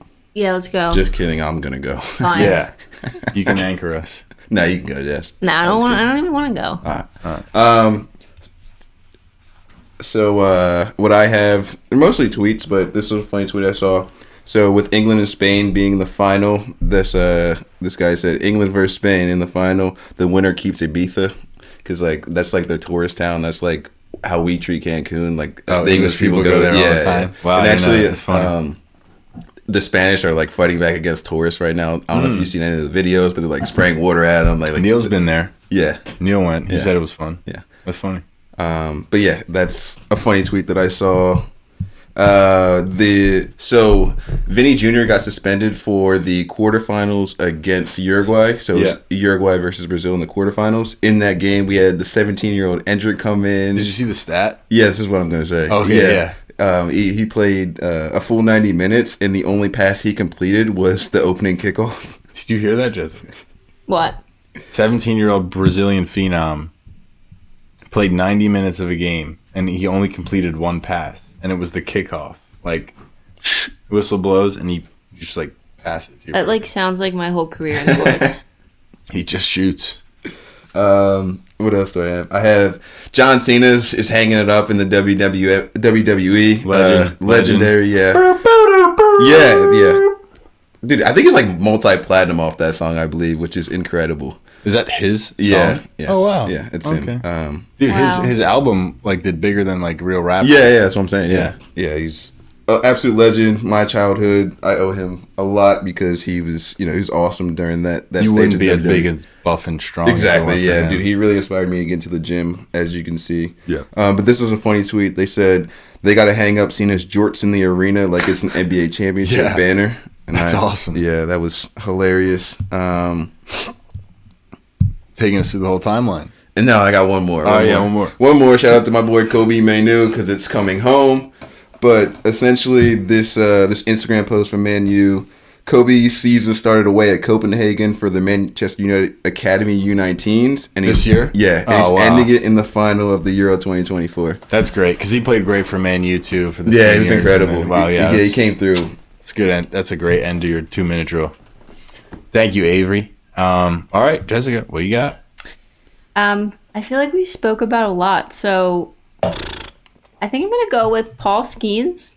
Okay. Tonight struck out 11 and 7 no-hit innings in another dominant performance, and we now have him being ranked on like best starters ever list. So Ooh. I will, It's a little hot. if you listen to the next episode, we might pull some more stats there, but that's where I'm Still having a closing. great start. Yeah, Keep a lookout for him. Paul Skeens is legit. I think I saw a stat. He's like the only person. He's one of 4 people to have 2 starts in the same season with 10 plus strikeouts and no hits. And it was Nolan Ryan, Doc Holliday, and I just don't remember the 4th person. I mean Paul Skeens, and then I don't remember the 4th person. But Pedro Martinez. I don't think so. Skeens hasn't thrown a complete game no-hitter because they keep taking him out, but he's gotten into past the 7th inning with no hits twice this year as a rookie. So it's pretty cool. Yeah, it's actually kind of incredible. Like there's this little snippet, and I'm pretty sure this is accurate. Paul Skeens has 89 strikeouts with a 1.9 ERA this season. So first of all, he's had 11 starts. The most punch-outs with a sub-2 ERA through 11 starts since ERA became an official statistic in 1913. Yeah, he's legit. I told It's you he's worth gonna be watching legit. him is the point. Like, Yeah. go, if you're Oh. bored, put it. What is he? The Pirates, Pittsburgh Pirates. Watch them. He's like a Steven Strasburg, Garrett Cole type of guy. Like he's very, very, very good. He's a lefty. Livy Dunn from LSU Gymnastics is his girlfriend, and they seem to be a pretty actually legitimately cool couple. Because you could, it could be superficial in the fact that like they're both very famous. But did you see she went to the all white party? Yes. Did she really? Yeah. Yeah. So there, because she's famous enough, but. I don't trust her. Yeah, so there were a bunch of posts about like, oh, she went to the all white party and there's pictures with her and she's like with Joe Burrow, Jamar Chase. Oh, no. and Oh, the like, LSU Devin boys, Booker. yeah. That's not a good yeah. look. Yeah, like with the LSU guys and stuff, and then all that whatever because she's an Probably LSU. Odell. And Odell, Yeah, yeah. yeah. So because she's an LSU legend, and so then it cuts and this guy's like, we're taking Paul for the over on strikeouts, and I looked it up because the strikeouts were at 7.5. I looked it up and he hit 8 strikeouts that game, and then this is his second start Yeah. since that happened, and he obviously throws a no hitter. So it was just funny. They're like, Paul's gonna be locked in. One thing about Olivia, she elected for a 5th year at LSU as Yeah, well. she's So going she's back. gonna I saw be back, that. yeah. I think she's good. Like, Ah. I think, I mean, if you're doing gymnastics at LSU, Yeah, you're SEC, good at yeah. gymnastics. Yeah, they're a good organization, but I mean, she's no Paul it is Skeens. so incredibly competitive. Like they're all good, and when the Olympics comes around, like look at Team USA, look at those women because they're the best. in Well, the I know, world. but it's one thing to be Team I know, USA. but you it's understand. Like another- UCLA to be, like, high-level gymnastics, they're D1. good. No, Like, I understand, but imagine the NBA only had 5 players. they don't though. The thing is that's how competitive it is. They're picking the best players from the NBA. I understand what you're saying. I'm just saying Livy Dunn. She's just another good gymnast. Well, She's I mean, very, No, but I'm very saying good. it's like if there's only 5 players in the NBA, then like you have to say like Kawhi Leonard doesn't make Team USA because he got drafted 15th overall, and then like you're just wrong. You know I what mean, you're comparing like apples I to would oranges, say- but I am somewhat comparing apples to oranges, but I'm just saying like it's like wrestling too. Like Brady stopped wrestling because there's no pro wrestling. Yeah. You just go to Team USA or you don't. Yeah. But it doesn't mean you're a bad wrestler. It's Yeah. just like there's one guy in this weight class and it's not me. Right. Even if you're 4th in line, it's like that's still so many. you I think no one's there's- saying she's bad, and you're the one who is a big advocate. You said she's another gymnast. Another great gymnast. Oh, okay. They're all Good. very, very good. I'm saying that's how incredibly elite, and you know this. And my point is, there's levels, and you've said this plenty sure. of times. I just want to like imagine the level change for it to be these Yeah, 5 the- specific But ones. like, even if she's like the second level of like who almost made it, she's really good. yeah, she's there's- not, but that's fine. There's a difference between high level of D1 and then the best in the world. Yeah, Yeah, but like No yes, age obviously. restrictions. Suni Lee. I feel like we're like anti whatever her face is, and we're like coming at Luke's like neck right I'm just now. trying to play devil's I advocate. kind of like it. He Because looks like he's sweating a Suni little Lee bit. does gymnastics at UCLA, Suni Lee. and she's in the Olympics because she's better than Livy Dunn. But like, I don't even think Libby, whatever her face is, didn't even like. She's not even Go for part the of Olympic the trials. Trials. I understand that. So, but you saying that is like, oh well, she's not top 15 in the world or for USA in the nation, and it's like, I'll okay. how about this? I'll do my research and I'll come back Well- better researched. How can I say this? In the All-Star game, You can just say you like her a lot. It's fine. Livy, if you're listening, Because I'll tell obviously you about she's Paul listening. Skeens over there. yeah, of course, this is sideline banter. No, but I'm just saying, if you think about the All-Star game, Okay, there's like 40 people who were picked to the All-Star game correct. just in the MLB, and we would consider every player in the MLB really great at baseball. So if there was a league of gymnastics of, let's say, even I 10 totally teams get what you're saying. with 7 gymnasts per team, she would probably be on it. No, The no. Olympics is 5 people for the whole But country. consider it this way, because I get what you're saying, and I want to understand your point. But you're saying pro to pro. This is collegiate to pro almost. Yeah. It's not even like pro. It's like the best. It's so, but in like the but world. she's not. If she was pro, then your argument would make more sense. Like she's If there good. was a league, She's she very would good. be You don't. in the professional You're not a league. gymnast at LSU because you're average. Exactly. That's what I'm saying. So- if there was a professional league of gymnastics, she would be drafted onto that team. I mean, onto you're a just team. assuming, and we can never know that. But sure, I'll play along. I am assuming, but I'm not saying I'll keep she's. going for like years. I'm not saying she's an Olympian. I'm just saying, like, if you're a gymnast I'm at googling. I don't even know how to at like. LSU, you're damn good at gymnastics. Am I would- crazy? Even the I'm backup, gonna rank. Let me see the rankings of the gymnasts. backup quarterback at LSU is a very good quarterback. It's 5 stars. You don't have to be pro for me to say that guy's really good. Yeah. Oop. Sorry. All right. So to help out with the argument here, who's our girl? So like UCLA, we know Suni Lee. I don't really know how it works. I don't know if it's individual based, but like LSU is number 1 in collegiate Olympics like standings. That's team specific. Yeah. And she competes for them. Well, yeah. I don't. I'll have to do research. I'm just saying Just like comment below. Comment on the Spotify. the what do you comment think? that I was saying wasn't necessarily like going. You said she's another gymnast. Well, only because there's I don't even know how many schools there are of D1 gymnastics. But LSU's they're the all best. so good. The point wasn't to put her down in any way. The point was when the Olympics come around was to really respect the 5 girls going out for Team USA. Sure. I'm just saying it's like a Like weird Simone sport. Biles versus her. I don't know. Not even close. See, I don't even know. I don't even know. Simone's better than the next best person. So Yeah. like way better than the next best person She's like on the Olympic best team.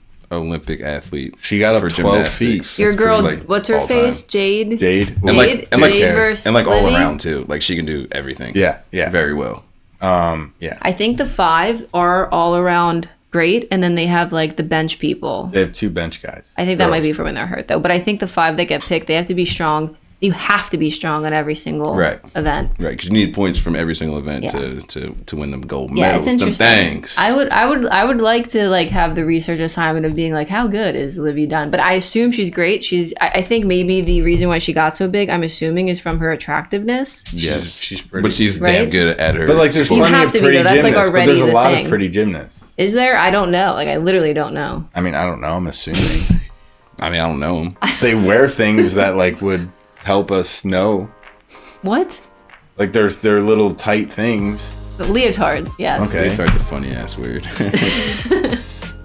All right, so whatever. Hopefully you like that Livy Dunn debate to end the show. But that is everybody's 2-minute drill. Thank you, everybody, once again for tuning in to Sideline Banter. Please feel free to follow the channel on Spotify. We're gonna do what we can to get this stuff on YouTube. So when we get that rolling, please subscribe. Follow us on Instagram, Sideline Bants with a Z. Other names were taken. We're doing what we can to get Sideline Banter ownership, but we'll let you know when that happens. That's all I got. Jessica and Ave, I think that's all you got. So signing off for us. Thank you for sharing the bants with us, and we will see you next time. Peace. If anybody's got a contact with Mark Zuckerberg, let us know. Let us know. Let us know. Thanks for the sponsor, Mark.